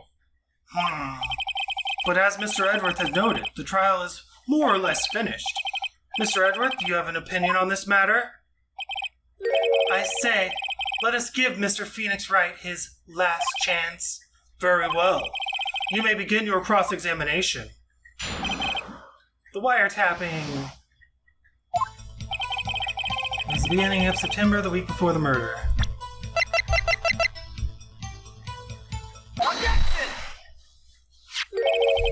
Look closely at this. See the word Maya written in blood? Blah, you're grasping. I think not. Look at the other side of the receipt. The other side? Your Honor, would you tell the court what is written on the other side of that receipt? Well, a glass light stand. And the date of the purchase, why, that's the day before the murder. Bitch! You see? Mr. White, when you allegedly entered Fane Co. law offices at the beginning of September, the stand could not have been there. Ah! Well, Mr. White, can't get out of this one, can you? No, it's impossible. Uh-oh, he's losing it. Well, Your Honor, I understand there must be quite a bit of pressure on you, but I think you'll agree you can't judge me guilty under these circumstances. Very well. Did he just wink, wink, nudge, nudge about blackmail? Yes. I understand that you're corrupt as fuck, but that doesn't mean you should say I'm guilty. Then that is all for the trial of... Objection!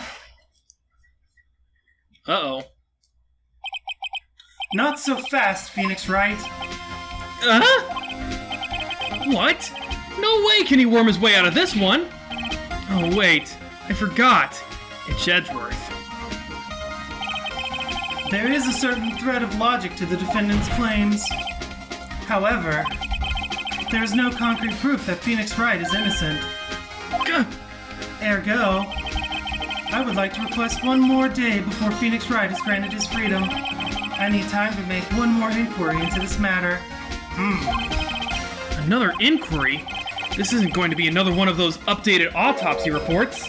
This guy just makes up evidence as he pleases. This is bad. Object? Hell yeah. Why would I not object? Mr. White's guilt is obvious. There is no need to prolong this trial any further. Well, Mr. Edgeworth, if anyone is going to call Mr. White to trial, it would be me, the prosecution. I need today to ascertain whether these new claims have any basis in factual evidence. I see. Objection denied. What? The completion of the trial of Mr. Phoenix Wright will be postponed until tomorrow. No. There's no telling what will happen if I can't end this now. Edgeworth is sure to come up with, or just make up something. And after Mia showed up to help me and all. Oh my god, I didn't know there's gonna be another day. Mr. Your Honor, may I go home? Of course. Thank you for your time. Ah, Oh, that's Mia. the witness will stay. Mia! Phoenix, read this note out loud. Mia? What's this? Memo received from Mia. A list of people's names in Mia's handwriting. Your Honor, if I may. You're quite persistent today, Mr. Wright. You bet I am. My life is writing on this one. Yeah, why would he not be persistent? I have something I would like to read to the court.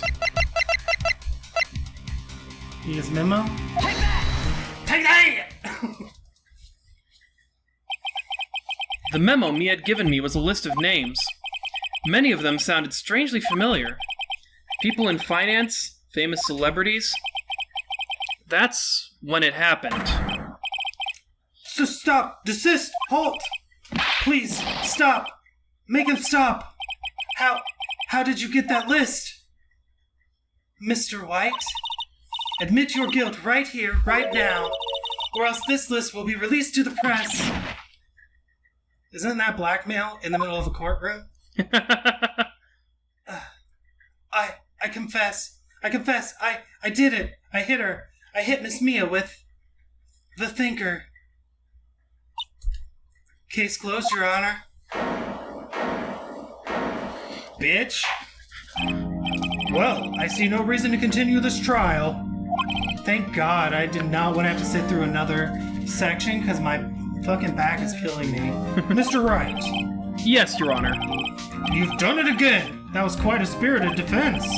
Yes, Your Honor. More spirited than you know. I guess you could say that, if only you knew how spirited it was. Well, This court finds the defendant, Mr. Phoenix Wright, not guilty! Yay! This feels like a meme to me, the Yes. confetti. Like, it doesn't feel real. It feels like somebody added that in after the fact, like as a joke. That is all. This court is adjourned. All right, now we got to do the 20 minutes of post-game wrap-up. September 9th, 2:24 p.m. District Court. Defendant Lobby, number 1. Well, I never thought I'd be saying this again, but congratulations. You're lucky I was born a fae. I'm lucky I had both you and Maya on my side. I'm glad you made it. Thank you, Phoenix. You risked a lot to help me, and Maya. I won't forget it as long as I live, which was -4 days ago. As long as you live? My time here's running out. Huh? Maya's powers are still weak. I can't stay here that long. What? No! There's still so much to say! Don't worry. I'm sure we'll meet again. Chief! I'm not the chief anymore. Phoenix, can you come to the office tonight? Say 9. The office? I'll see you later. Chief! Mia! Okay, she's gonna, have a will and testimony written out giving him the office, right? Maybe. September 9th, 9:02 p.m. Fae & Co. Law Offices. Being here, it's hard not to think about that night. You came! Mia! I was kind of worried you might not. Huh? Of course I came. Well then, I'm pretty hungry. How about a burger? Mia? You should see your face! Mia! It's Maya, right? Yeah. What are you talking about? It's me, Maya. Maya? What, did I look like my sister? Look like you were her! I might be able to use that. Oh, Phoenix, go to the store and buy me lunch, would you?